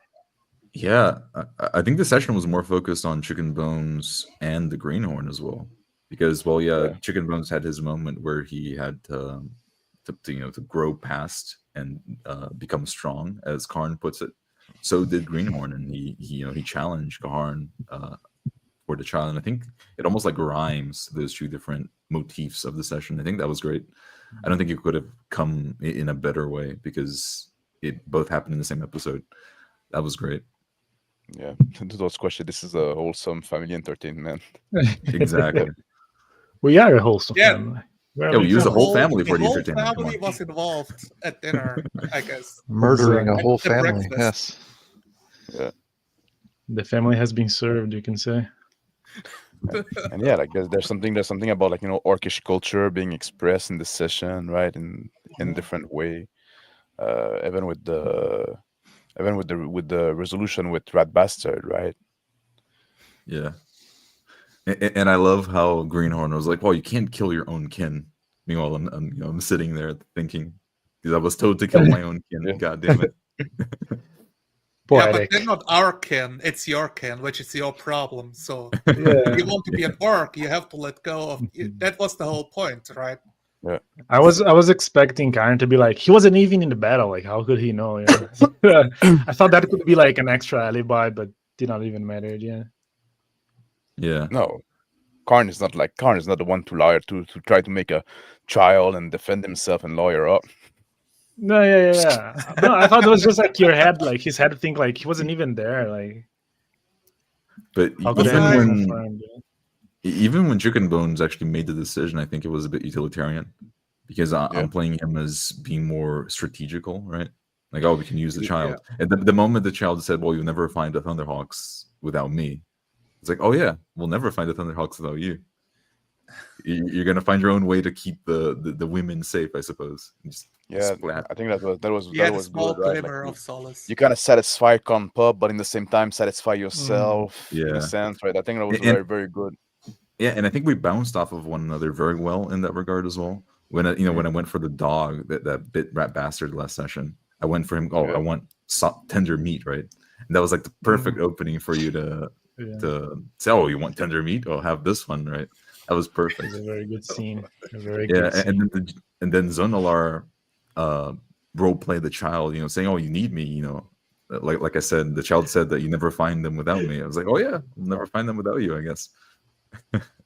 It was just Well, a really interesting like you can really see how everyone like added onto that scene, and it became better and better at each moment. Really great stuff. How do I roleplay a helpless barbaric child? Right, like okay, Perfectly, somebody has to put on the victim hat here, and how do I do this in a way that's satisfying to roleplay, but doesn't like make the player stand up and puke over the toilets? Like, Yeah, I don't you even. know, Well, I don't think I did that. People left. It was interesting. I was thinking when those were happening. I think it was good that scene happened a little while after, because I had enough time to switch gears into Red Goblin. So it was very interesting. This disconnection of me, like I can clearly see what Red Goblin is doing, and then there's me, the person, as an spectator, like watching a movie. It's still like a powerful scene in a way. Like I still feel bad for the child, but as Red Bastard in my head, like, nah, this is cool. Yeah. Doesn't destroy the skull, which he did. So yeah, we have definitely entered Goblin Slayer territory with this episode. So, Yeah. We're gonna get canceled. Because I kept thinking like, because the way I'm trying to play goblins is the way I see them, and it's that in the end they are not the least redeemable. There is a reason why people hunted them down, like a very good reason. they are the plague upon civilization. Yeah, Yeah, but that's good. Yeah, but I've come to find your goblin to be like emblematic almost of fantasy now, because it's a really powerful depiction of just how cunning they are. They're when they're weak, they become meek and submissive, not to be too harshly punished. But when they are on top, they're cruel, they're awful to one another, and they want to actually like Spiteful, push on that strength. Yeah. It's very malicious. yeah. How did you find this interaction, like the reaction to Kaharn when he said like your goblin told me that, and Kaharn say, yeah, you're fucking stupid. You cannot fucking believe the goblin. Not phased at all by his goblin. Yeah, exactly. It's like Likely, the dog pooped on the floor here. Like, yeah, it's a dog. Like, So that's a perfect, like slap the head. No, come on. it's likely It's a not the goblin.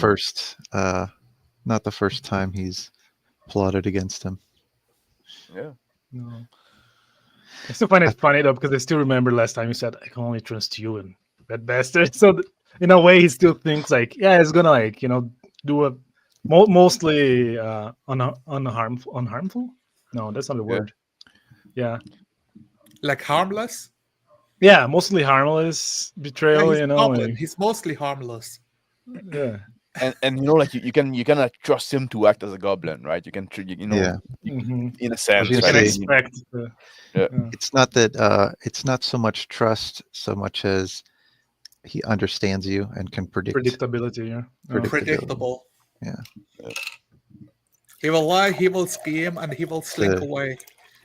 You are the devil he knows. Exactly. I thought it was I kind want of to hear funny. more from you. Yeah, go ahead. I want to hear more from you, man. Omelette took the backstage this time. Yeah, a little bit. Anyways, I thought it was kind of funny that this apparently, or I would assume, magic item was introduced and then sort of just like, Exactly. Yeah. it's That was a funny rune because blade that shimmers in the light and Yeah. has a gemstone in its it's like hilt and this whatever. fine I like craftsmanship. the tattoo. What does this mean? Like, this is my real thread. Yeah. That was a genuine mistake for my part there, the two thing, because I didn't understand it at all. Because Yeah, Maybe you it's blurred a kept bit. making it a blade, and I'm like, no, the blade is on Hadron. The Red Yeah. Bastard cannot hand you a blade. This is not happening. So Well, the thing I, is, I, I I don't stood know- there in silence because I was Did- thinking, did like, how you- can I fix this? Yeah. did you 4D the tattoo at that moment? Because I don't remember hearing about the tattoo. The tattoo was from last session. The guy was peeing. Oh, see. I saw it. The Like, first guy, yeah. this is nice. I Like, I forgot want about this. So, yeah. Yeah, I forgot about it. I thought you were talking about the blade, because what else would my character be able to read? And well, I screwed up in that part, but I think you guys did well by like bringing me back. That was the perfect moment to step in, Zonalar. Instead of talking out of character, just say, "Oh, this is my blade. Stop looking at it," as if my character was imagining that he was grabbing the blade. Yeah. That was good. Yeah. And the tattoo scene was pretty funny because like, oh, this is just an antler, like slap goblin, like get out of here. My character was in a bad spot mentally at that moment as well. With the whole eating humans part, so he would totally slap Rat Bastard. Yeah. Speaking of making like a correction, something I was thinking about recently was how to because there with technology and 6 different languages in here, how would I maybe ask you to repeat yourself? And I realized that I could just do it and if it's a character speaking, I could easily just do it in character. Like I dig in my ear and pull out a chunk of wax. I'm like, what did you say? Lizards Yeah, produce. totally. I don't know. I'll You stop zoning out of your daydream and like, wait, what's happening? Is there change? Oh, talking about changing skin, I thought it was really cool how you described like They're still Yeah. like picking off the bear skin because it didn't fully shed. Yeah, I mean, I just think it'd be it. That's how I imagine it, as like sort of like shedding off like a snake skin. Mhm. I like figure, that a lot. Do you Yeah. think that something as quick as "could you repeat" would work? Because if it's short and sweet, I you know, think so. yeah, Yeah, there's not an issue 'Cause, with like, another character. it's impossible to continue. Like, if there's interaction and you don't hear, it's impossible to keep it rolling. Because the objective of 3D, 4D is to keep it rolling. Yeah. So if, Yeah. if you just don't listen because maybe your internet lagged a bit at the moment or just did not understand, you will have to ask, you know. Yeah. It's not a crime to ask. I did it on before. I Ken. just like a story, just thing. Mm-hmm. Yeah. And absolutely, if you can just say it in character, like what's that? What's going on? Even better, right? Yeah. Yeah. Yeah. I mean, I thought it was a very interesting session. A lot of tension. Even like that's why I care about like those like when there's like this tension there, right? Just like Mhm. it could have ended up in a fight between like Chicken Bone and Kaharn Pa'up, right? At some point it was close. Yeah.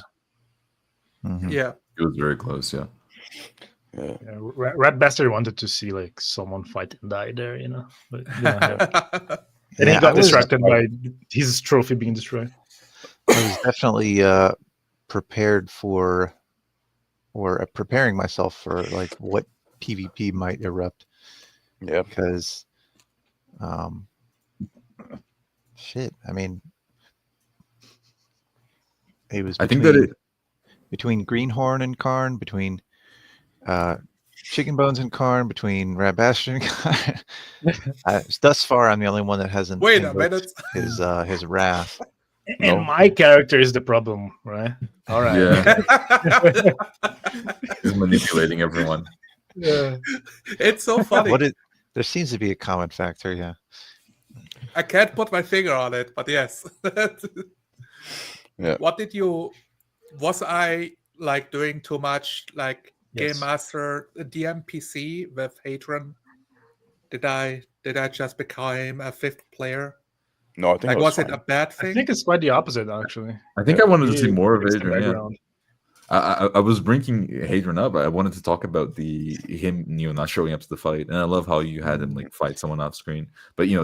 I need to put some banter between Chicken Bones and Yeah. Hadron. I thought it was Yeah, good, very good. You can use him because like he's not like he is not the most proactive character, which is fine, which is the right way to do it, right? But you only have it's not only if you had like a bunch of characters or NPCs around, right? You can have like Yeah. one guy that says stuff and stuff like that, but he's not the one like coming up with a solution or anything, right? Just like, so I think you're doing fine, but yeah, I think you can even use it more if you want. Yeah, and Hadron is very interesting as a character because he is like the newest member of the group and like the technically lowest in the totem pole of true orcs, right? But he also is like a full orc, while my character isn't. So there's like an interesting dynamic there that we can bounce off of one another and bounce off of Karn as well. I was very happy to resolve what was planted 3 seasons ago of the goblin fucking smearing Karn's reputation that all the other orcs disagreed to come and spit on his name because he killed a child. That is like that. You don't do that especially if they do the talk and they go on the walk, they do the rite of passage. And here comes Karn cutting him short like, oh my god, who does he think he is? He's not even chieftain yet. Yet he kills our children. So it's like, what's going on there? I gotta know. Let me ask his servant. Surely he must know. Like, let me observe him for a few days. Then I'll ask his servant. And on the spot, it's like, oh, okay, the Hydra is real at least. So why did you kill the child then? Like, what's going on there? Yeah, I thought it was funny. Like he was like processing so much information. Like, why did you? I thought it was funny. That was a good moment to him. Like that doesn't make sense, right? Yeah. And I 100% wanted to pass the idea that Chicken Bones was never in the fight originally. So he spent like the longest time just looking at the broken branches, like scared, right? Yeah. So I can't relate to that scene. One thing I would when I asked you at some point, like which one was your kill, but you didn't kill anybody, did you, in the fight like last session? I don't remember. I think you didn't hit anybody in last session fight. No, I Thought he nearly. smacked somebody upside the head. Oh, really? The Okay. menacing Yes, attack, right? I I misremembered then. I killed one guy, and I also did a lot of damage to the enemy leader because I used Oh. one. I used one of my superiority dice. Like I did a lot of damage. I I was like, misremembered because I like from what I remembered, like you Oh, and that maybe he maybe missed a maybe lot? maybe Karn, like I remember like you missed a lot and you like maybe Karn didn't see you doing, but like I don't know, like I had in my mind that you didn't kill anybody, like maybe that didn't even hit Mhm. anybody, so that was kind of suspicious too, right? Just like so that's It's why not that Karn you was forgot. like It's not Hmm? that you forgot. It's that you're in character. it could be You're an, so immersed that you didn't pay attention. You don't to see it, you don't know. Your character didn't see it, could you be an don't know. in-character bias. That's pretty cool, actually. I mean, Karn did slay the chieftain, so obviously chicken bones didn't do anything useful. yeah. Seems chicken bones self-preservation overpowered any lingering loyalty to human. There definitely Well, is a little yes bit and of no. that. Yeah. I think I would not have done it if the child didn't speak up. So that was like perfect role play from Zonalar. The child Yeah. saying, "Oh, you'd never find them." Like, yeah, we'll never find them. So in that moment, that was like the A straw that shred broke of the camel's peace to your back. mind. Like it takes a decision off of you. Like, wait, now I know what I should do to save more humans. No, that I I can don't make. think. I can actually make a good choice here. I think that's not the correct frame. I don't think it takes a decision away from me. I think it helps me in my utilitarian decision. Yeah. But, is it worth killing a child okay. to save the rest of the tribe, right? And that was perfect. Yeah. That was like the perfect priming you did as a GM to aid me in the role play, and I think it worked out great. I wouldn't have the scene go any other way. There was a thing that I felt like not satisfied with, and I'm wondering if I did a bad job of the people are escaping, and the trails go cold because they have somebody guiding them on how to not leave a fucking trail to like not make it a mess. So I was Yeah. prompting you guys to roll a survival check without saying roll a survival What it check was? to pick it up. Okay.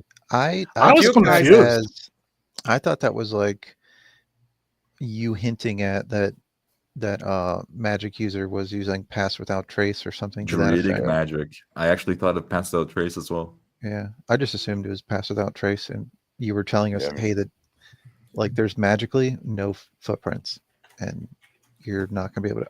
I thought you were kind of shutting a door on the chase, like Yeah. Oh, you think so? Yeah. That's Is what there a how I different interpret it. way to do this? Of like, okay, you're You're an chasing accidental them, but genius. but you have to pick up the trail again, or is that just like the wrong framing? Because You need it was to minutes, right? It was a few minutes, maybe. I of think you need to distance. define it less of the trail ends and more if it's a challenge to follow this trail. Maybe they go over a river and then the footsteps all spread out. So you would need to hone in on the correct group to follow, right? That would be more of like a skill challenge thing, in my opinion. I don't know. Oh, okay. Let the trail go on until something makes it difficult, and that's the It's also like the skill check. there's also like a question of like once you ask once for the tracking check or what survival check, Yeah. right? Just like do you want to ask every few minutes or like do you Mm. just like get the previous result like That should be you find them. One check. There was a moment where I thought about that. With the runes, because in a way I thought omelette, no, chicken bones. I think I thought you were about to ask him for another role to understand, and I was thinking, but why if he did not understand previously? But then you did not ask. But I thought you were going that way, because I don't know about D&D specifically, but I think that's a bad practice overall. Yeah, I true. guess it's a system by system thing, right? Sometimes you can take multiple tests on the same No. thing, but in my understanding, it doesn't make much sense. Do you 'Cause the mean test for the is kind of- tattoo? For the tattoo or for the blade? The the blade blade. specifically, because that's what came to play. He tried Yeah. once, couldn't. Then someone else, I think Kaharn asking him, "Oh, can you read it?" So, and it was already established that he couldn't. So why could he take another test now? But he didn't go to that. So. For the blade, I think I looked at it once, and then I gave Yeah. it to Greenhorn, and then Greenhorn gave it to Kaharn, who gave it to Chicken Bones. Right after the child was killed, I asked to look at the blade, but I don't think we ever got a scene of me looking at the blade. And then later on, we actually got the scene like in the morning. That's when I actually got to look at the blade. And Zonalar described it as not being able to read it, and he said that it was dwarven. I wanted to pass it off as being dwarven without saying it, because I don't think Chicken Bones would say, "Oh, it's just dwarven," right? I hate it when people do that in roleplay. So I said, I need a forge twice as big to forge this purity of steel, right? I think that was a good way to hint at it without just mechanically saying that it's dwarven runes, because my character wouldn't know. I don't think I asked to look at the blade again. As soon as I learned that I couldn't read it, I just passed it back.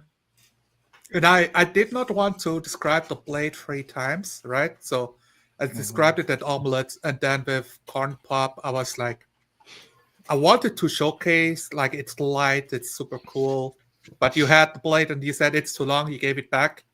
So then I made the demonstration of, like, cutting through log very cleanly without, like, oh, it's not even breaking in half from this. Like, that's an impressive thing. Yeah. To give it, like, a different dimensions of how to describe the same thing. You were doing the infomercial demonstration of the knives cutting through tomatoes. Yes, it has a 3-year Just warranty. this Smart boat Stuff. in half. Yeah, I was thinking of that. Get some Flex Seal, put the log back together after the magic sword cuts it in half. That's a lot of damage. Yeah, I literally thought about that during the session. Yeah. it would have been funny and in character. I love how we are like role playing in character, so I didn't even care about the magic loot. Like anyone in 5e was like, "Oh, magic loot, it's mine," and the players would fight for it. Yeah, that was like an afterthought, right? It's a sword. It's We have A nice. bunch of those. We literally called it a trophy, just Greenhorn's trophy now. Yeah. And I wanted to make it a point that Greenhorn chooses his trophy before Kaharn chose his, which should be a point of contention. But I let Mr. Max decide if he's contented by this or if he doesn't care. His trophy will be the Hydra, right? So Yeah, and I was preoccupied with something else at that point. With that Which is child perfect for under my Greenhorn. arm. Yes. In my reading, it was because when Kaharn got the blade to look at it off of Greenhorn, he said, "It's too long for me. I don't use it." It was almost him saying, "Oh, you can have it because I don't want it." And I really liked that gave him permission. It passed the idea that Kaharn would totally be okay with just taking it off of Greenhorn. But since he doesn't want it, Greenhorn can have it. I really like that scene as well. It passed off the seniority of Kaharn. Yeah. You keep it because I allow it. Exactly. I was thinking about when I was collecting up those bodies out of character, I wanted to give them the whole pat down and search them and check their pockets and get a loot. Give me an inventory list of all the loot I received, but I wouldn't care. Omelette wouldn't care about that. Omelette would just say, this is meat. Yeah. And that's about it. And I was looking for that. Like, is anybody actually going to like pilfer the village? And how do you guys go about it? It's like Kaharn Pa'up is lazy. He wants to eat some meat, and he's trying to figure out if Chicken Bones is gonna eat the child. And can I use the child, or do I want the child to eat his father? Like, he was making up all of these evil machinations. And the Red Bastard is just like Trying to amuse himself a bit, right? Yeah. I think Chicken Bones was the one pilfering the village, and I 4D'd it, I 4D'd a lot of alcohol because I wanted to pass off that my character's like drinking alcohol now. I love how at the start I was like, oh, you can't drink, and then he's the one actually getting drunk after the night. So I 4D'd some alcohol. Now you know why orcs drink so much. Yeah. And I wanted to change it a little bit because for me, they're not farmers. They're not like having this vine plantation or anything like that. But I like the alcohol being around in the barrels of them. Okay, that's fine. But it's like, oh yeah, they smell like they're created in a way of just using fermented inside of animal stomachs. It's like a using haggis or something like that. Like, is that a real thing? It's like how No. the first alcohol was created by Egypt. Like they found some of it digested inside a sheep's stomach Sheep. and realized, okay. oh, this is alcohol. Oh, this tastes funny. I should drink this. Yeah. Yes. The I thought- human craving for alcohol. I would have assumed you would have maybe made it like a berry too, wine or something. I was even thinking about like this needle pine drink. Where if you put like sugar syrup with water and needle pines, it becomes carbonated. It Sort of might getting still alcohol be is, berries, but I don't know. I thought it was cool. It's like Yeah, I But- mean, but you could ferment you berries take it from the inside the stomach. stomach or something. yeah, And, you and I really feed the like that. animal, then you ferment it inside the animal. Take it out. Yeah, and I think I also mentioned like tools. I 4D some tools that I found, but I didn't go very far with 4Ding the loot off of the village. I wanted to bring the idea that I didn't find the she wizard's cabin because maybe then I will prompt you for giving us more loot. But we just wanted to go. I thought you were throwing a bone at Yak Rap. Like, hey, like you want to do like something about it, and because Yeah, that it's too, yeah. druid as well. And then like Omelette is just staring at the wall, Just since they are naturally occurring fruit alcohol, it's not uncommon to find monkey in tropical climate getting drunk off. Yeah, and even Yeah. even in here, like bears get drunk of apple when the apple like get too ripe, and they start alcoholizing. The bear Yeah. fucking go eat them, and they get fucking drunk. You get a kick out of it. It's like, oh, this is so good. Yeah. There's actually an Yes. issue in the jungle too. Not with fermented fruit, but it is a well-known fact that panthers and jaguars get addicted to eating hallucinogenic mushrooms, and Oh, they can nice. actually die from it. Like if they eat like a Yeah. mushroom, they start liking it, and then they go searching for more mushrooms, and they stop eating, and they just starve to death whilst high off of mushrooms.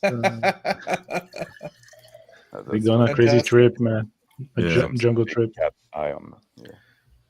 Yeah. But like the looting thing, like there's also like a practical aside that Kaharn is not like is going on a hunt, right? He's not one to bother himself, like burden himself with a bunch of shit, right? He doesn't care about stuff Yeah. that much. He's not a human that fucking grabs everything, tries to pilfer it like in the Even- city. He's like, Yeah. buy this off me for 2 silver pieces. Yes, I'm rich. But don't you know that that's how you save your D&D? 1 gold piece is 1 XP. Come on. Exactly. Yeah, I think omelet and chicken bones are a good contrast on the concept of looting everything. Where the way I imagine your character is that you have like this giant haversack full of like knickknacks and trinkets that are like clanging around and making a bunch of noise as you jingle along I beside love it. how the human is so just juxtaposed with the rest of the party.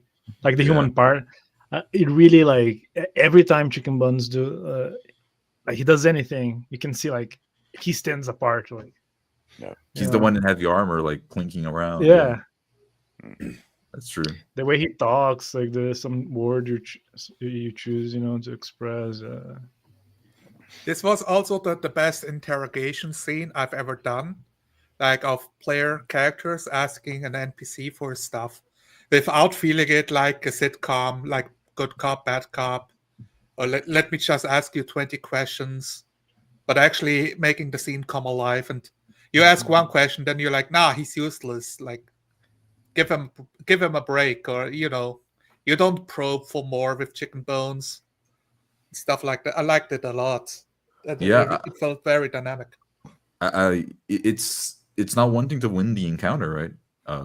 My character doesn't want to stress out the child too much, and he doesn't want to keep asking, well, what are the Thunderhawks? Are the Thunderhawks on their tribe, or are the Thunderhawks a place? And I love this confusion that can come off of it.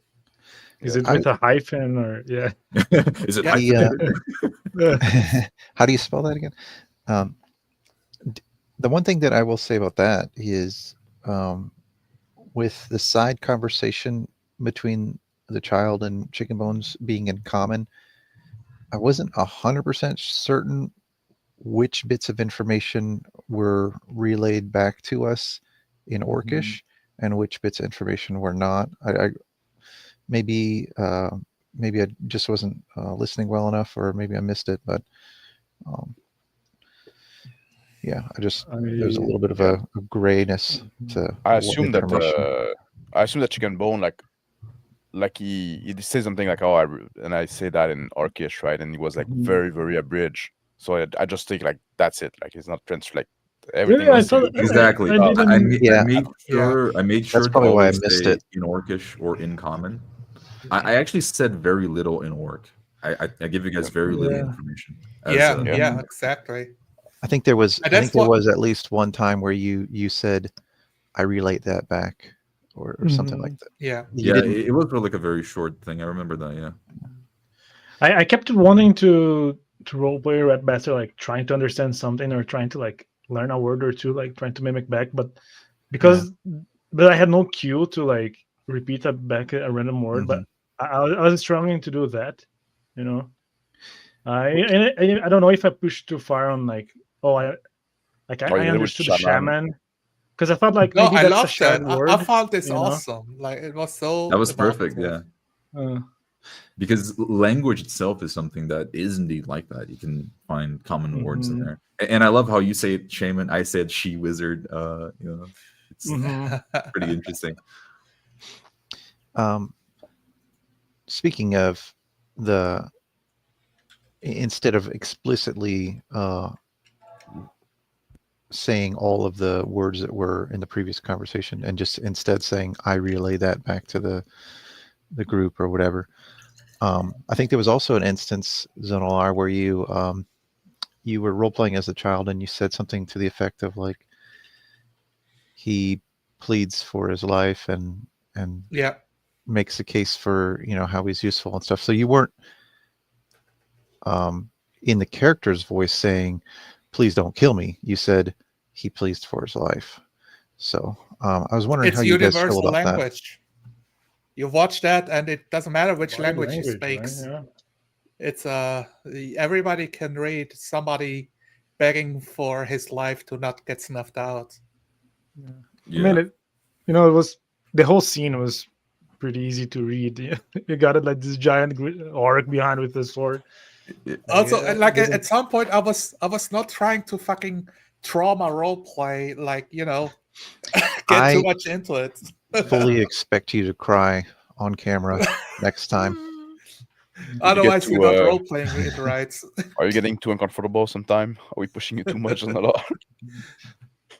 No, I need realistic thinking about it. child death. I was thinking because like when I was butchering, I didn't want to get it too much into detail, as I'm butchering it because like, come on, man, come on, man, like, I don't want to butcher a child. So like, I'm doing that, Just like the child, the joke never gets old. Exactly. Yeah. Good one. You would like pick up his like little tiny skull, trying to find. Yeah. So it is exactly because this is a high trust table that I'm comfortable doing this. Like I have like local tables.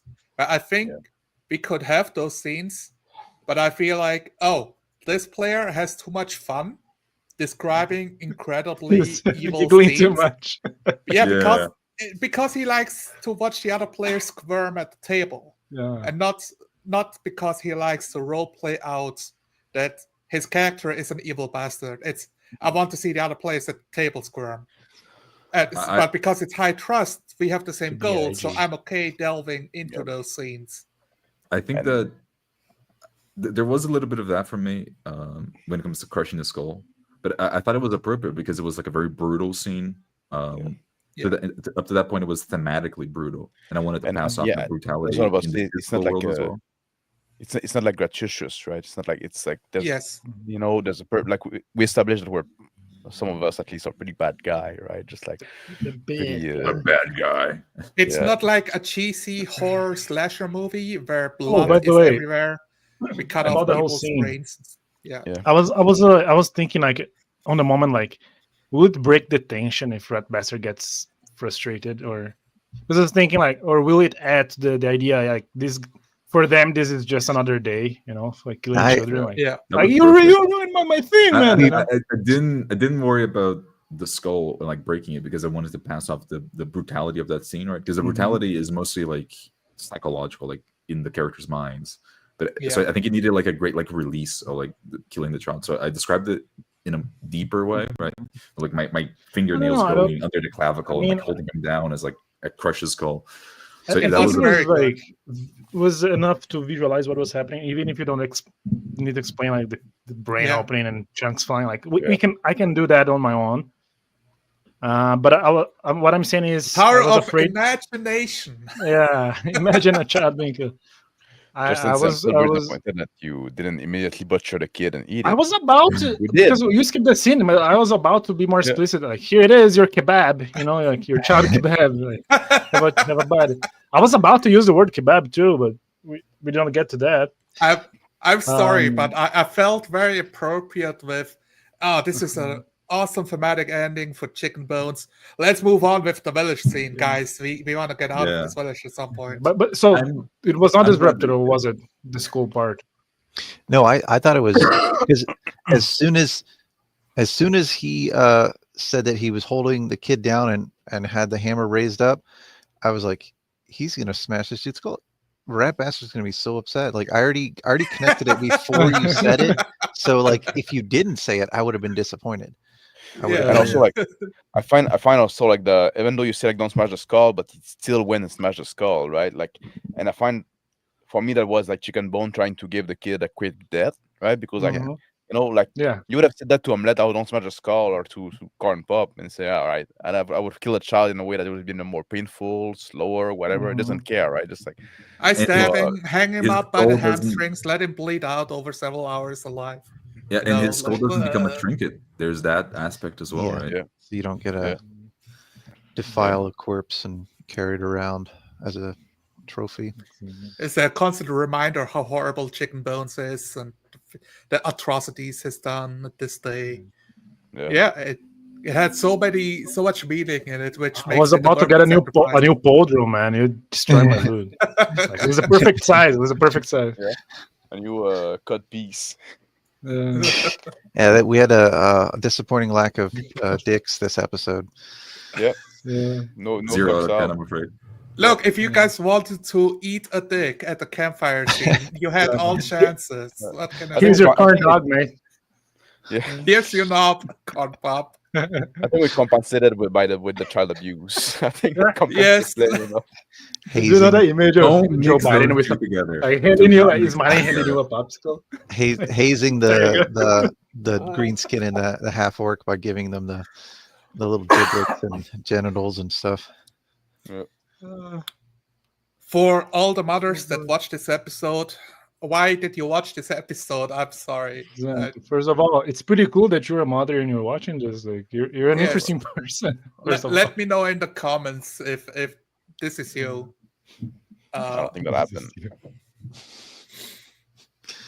Do you have demographic statistics on your channel? Like, can you see like 99% male, 1% it's 100% male, 0% female. It's not even 99-1. It's like 100% male. Nice. We need the boys club. Yeah, exactly. Yeah, I don't know. We're gonna get our own cute girl that's gonna join the 4D movement. Yeah, one day laugh, it will happen. One shank, day, crush, and eat. I guess Yeah. No, but I love how people always say that imagination is the limit when it comes to RPGs, and that's hardly ever the case. But in 4D, I feel as if we can explore these darker themes and actually make them interesting. Because the whole point is not to gross someone out by butchering a child. The whole point is like the tension between Chicken Bones and everyone else. Yeah. It was very rich. And I like the fact that we dare to go to those places because we can experience, like I said, it wasn't graduations. Like there was the extension, and it was like there was a point to it, right? About like this proving that Chicken Bone is art material, not just like a man with green skin and stuff like that, right? Just like so. But you need to allow yourself, like when you you decide to go like, oh, fade to, no, that's too dark, let's not go there, let's fade to black, right? you're missing X those. card. This is my X card. I do not kill children in my games. I pull out the X card. Yeah, And, that I mean, scene in was any very scene, powerful. that would be the appropriate, right? Like, this is why these Yep. tools were invented. Next card And I- moment. and I like that, we took time, right? There was like this build up to, Mhm. right, with like, Kaharn Pa'up just sitting there with the child and drinking and like having his hand on the chest and like tapping on the chest of the child and like keeping him close, right? Just like almost like Yeah, it was creepy. like So- It yeah, also gives the child more of a moment to be a character and not a victim. Uh-huh. yeah. Like the way he reacts name. defines the child more, which makes the death more give him like meaningful. you give him like some meat without making a bad Some Yeah. substance. some substance. of- Yeah. Not a good word. Man. Speaking of giving the child some meat, that's actually what I wanted to talk about. He was too gamey. I, Be careful, man. Be careful. At one point, I said, "Hey, should I prepare a portion for the child?" Mhm. And I get that that's sort of like, I guess it's a cruel thing to do, right? But I was thinking of it from the perspective of like, my character just thinks meat is meat, and Yeah. it would Yeah. be a nonchalant thing to do. Not Yeah. Exactly. It was a Yeah, good I don't moment. know I thought too. In the moment, I thought, "Oh, this is Omelette being overly Yeah. logical about this." Yeah. Elizabeth would eat Certified it omelette rail. moment. Yeah. Yeah. Yeah, Right I like now, we have another And- pet, and it should be fed. It's my I job. think like I didn't pick up on it at that point, right? But like because I was busy somewhere else, but like Kaharn Pa'up could have been amused by that, and Kaharn Pa'up would have done that out of cruelty, but I don't think Yeah. Omelette would have done that out of cruelty. Just like Oh, well, you need to be Yeah, fed. Red would like to see that as well. If that came to that, yeah. It was like it would be It's interesting. also. Oh, this guy. Yeah, this is Uncle Woodchuck. Oh, what about the guy that my legs are on? Who is he? And I reply with, He's "Well, dead." he is dead." And like his eyes become like glassy because he loses a part of his soul, but he still replies in a way to No, the character retort. character development. That kid like had years of development in like 10 minutes. You know, when so. when you said Might that, as well not have even been a child by when Chicken Bones killed it. You know. when you said that line, my mind immediately went to Pulp Fiction, and it was a very Zed's dead baby. Zed's dead. You know what I wanted Yeah. to do in that moment, but I couldn't find a way to word it correctly.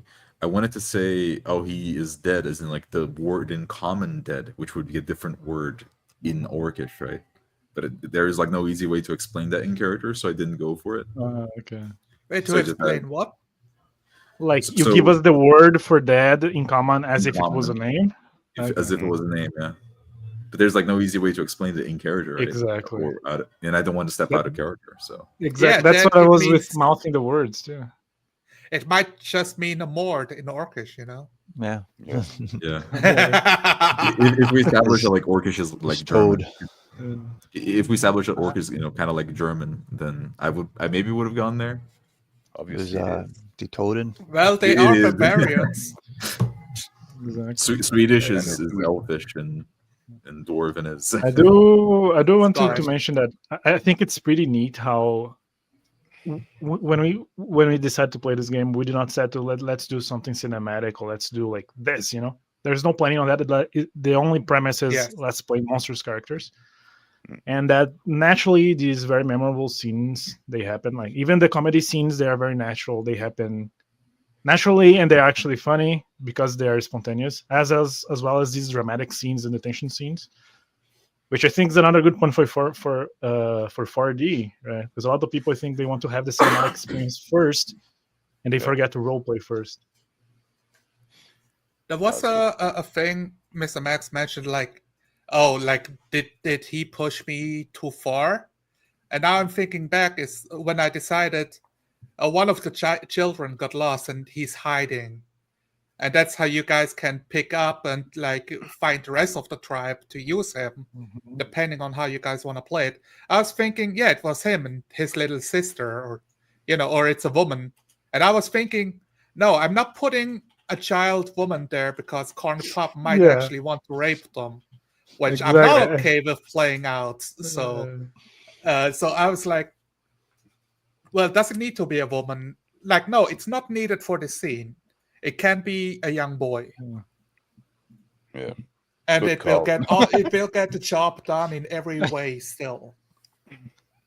Yeah. No rapey, clearly.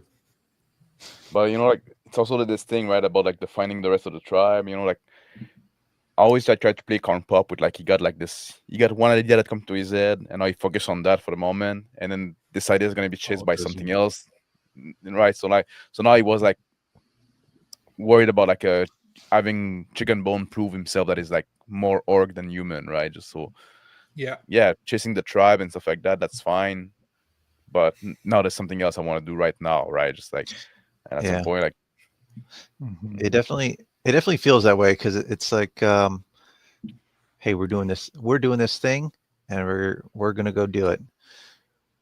You know what?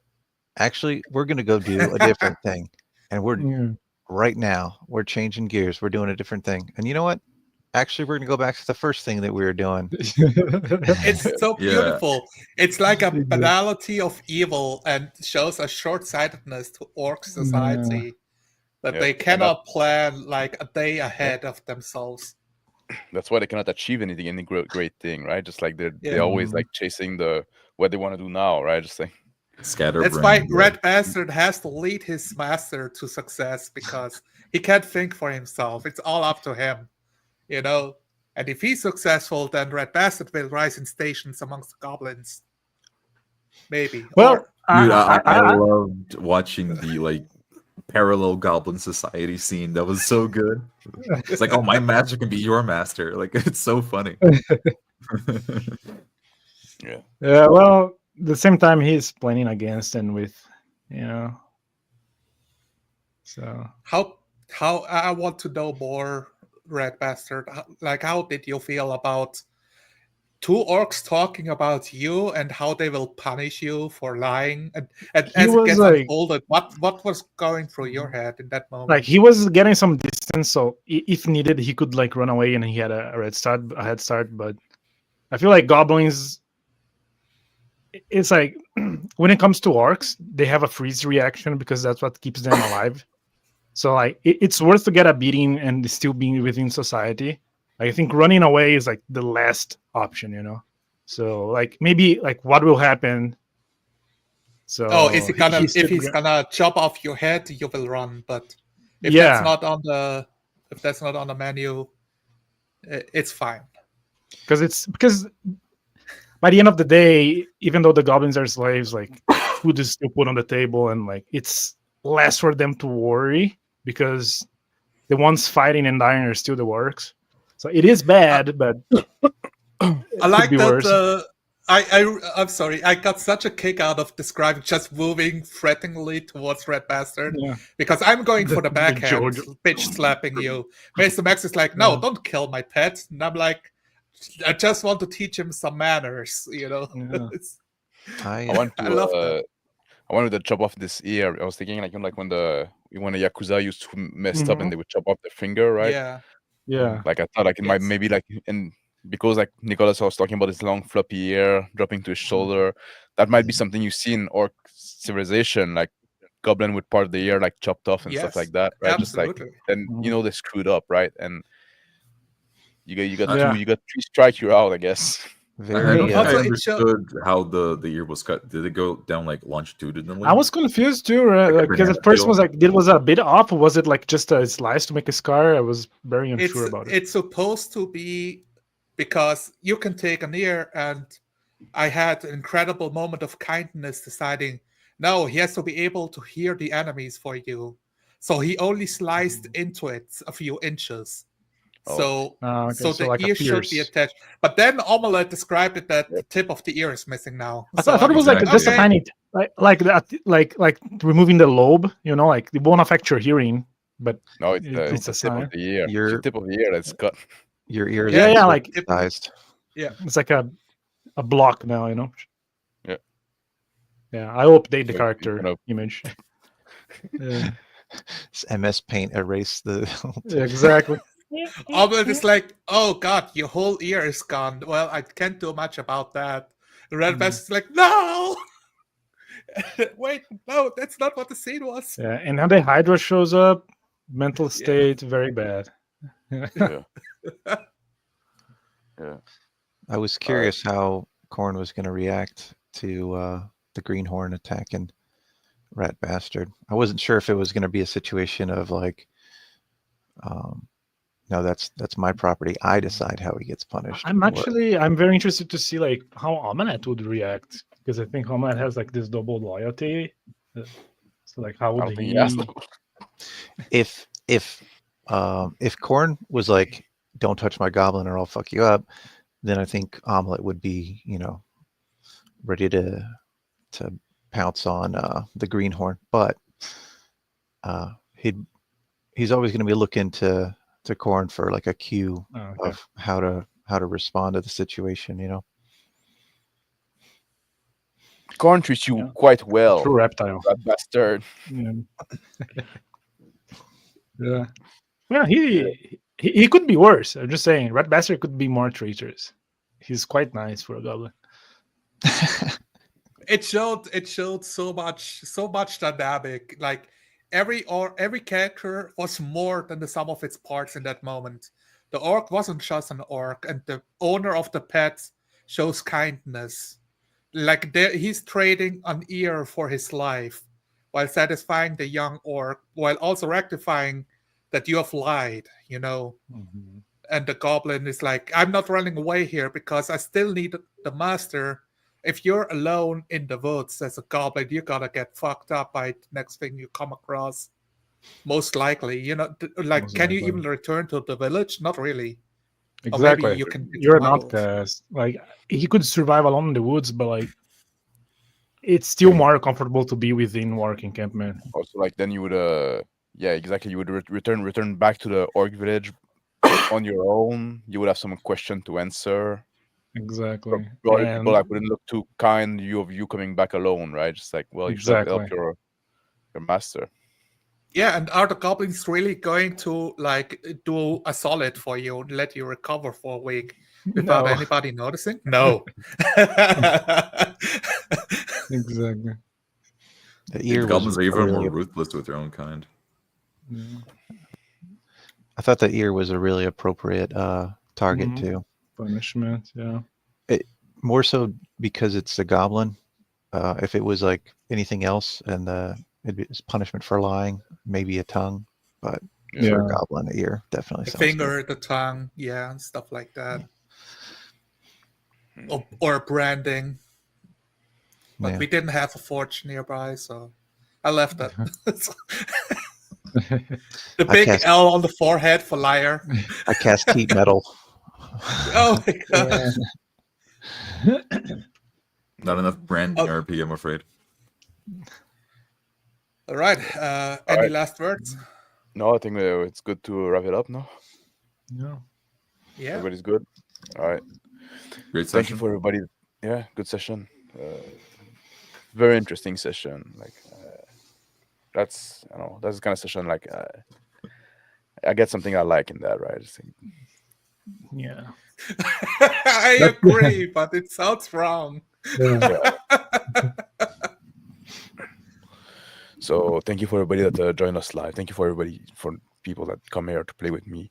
So Zanalar, Calvin, Conway, and Nicholas.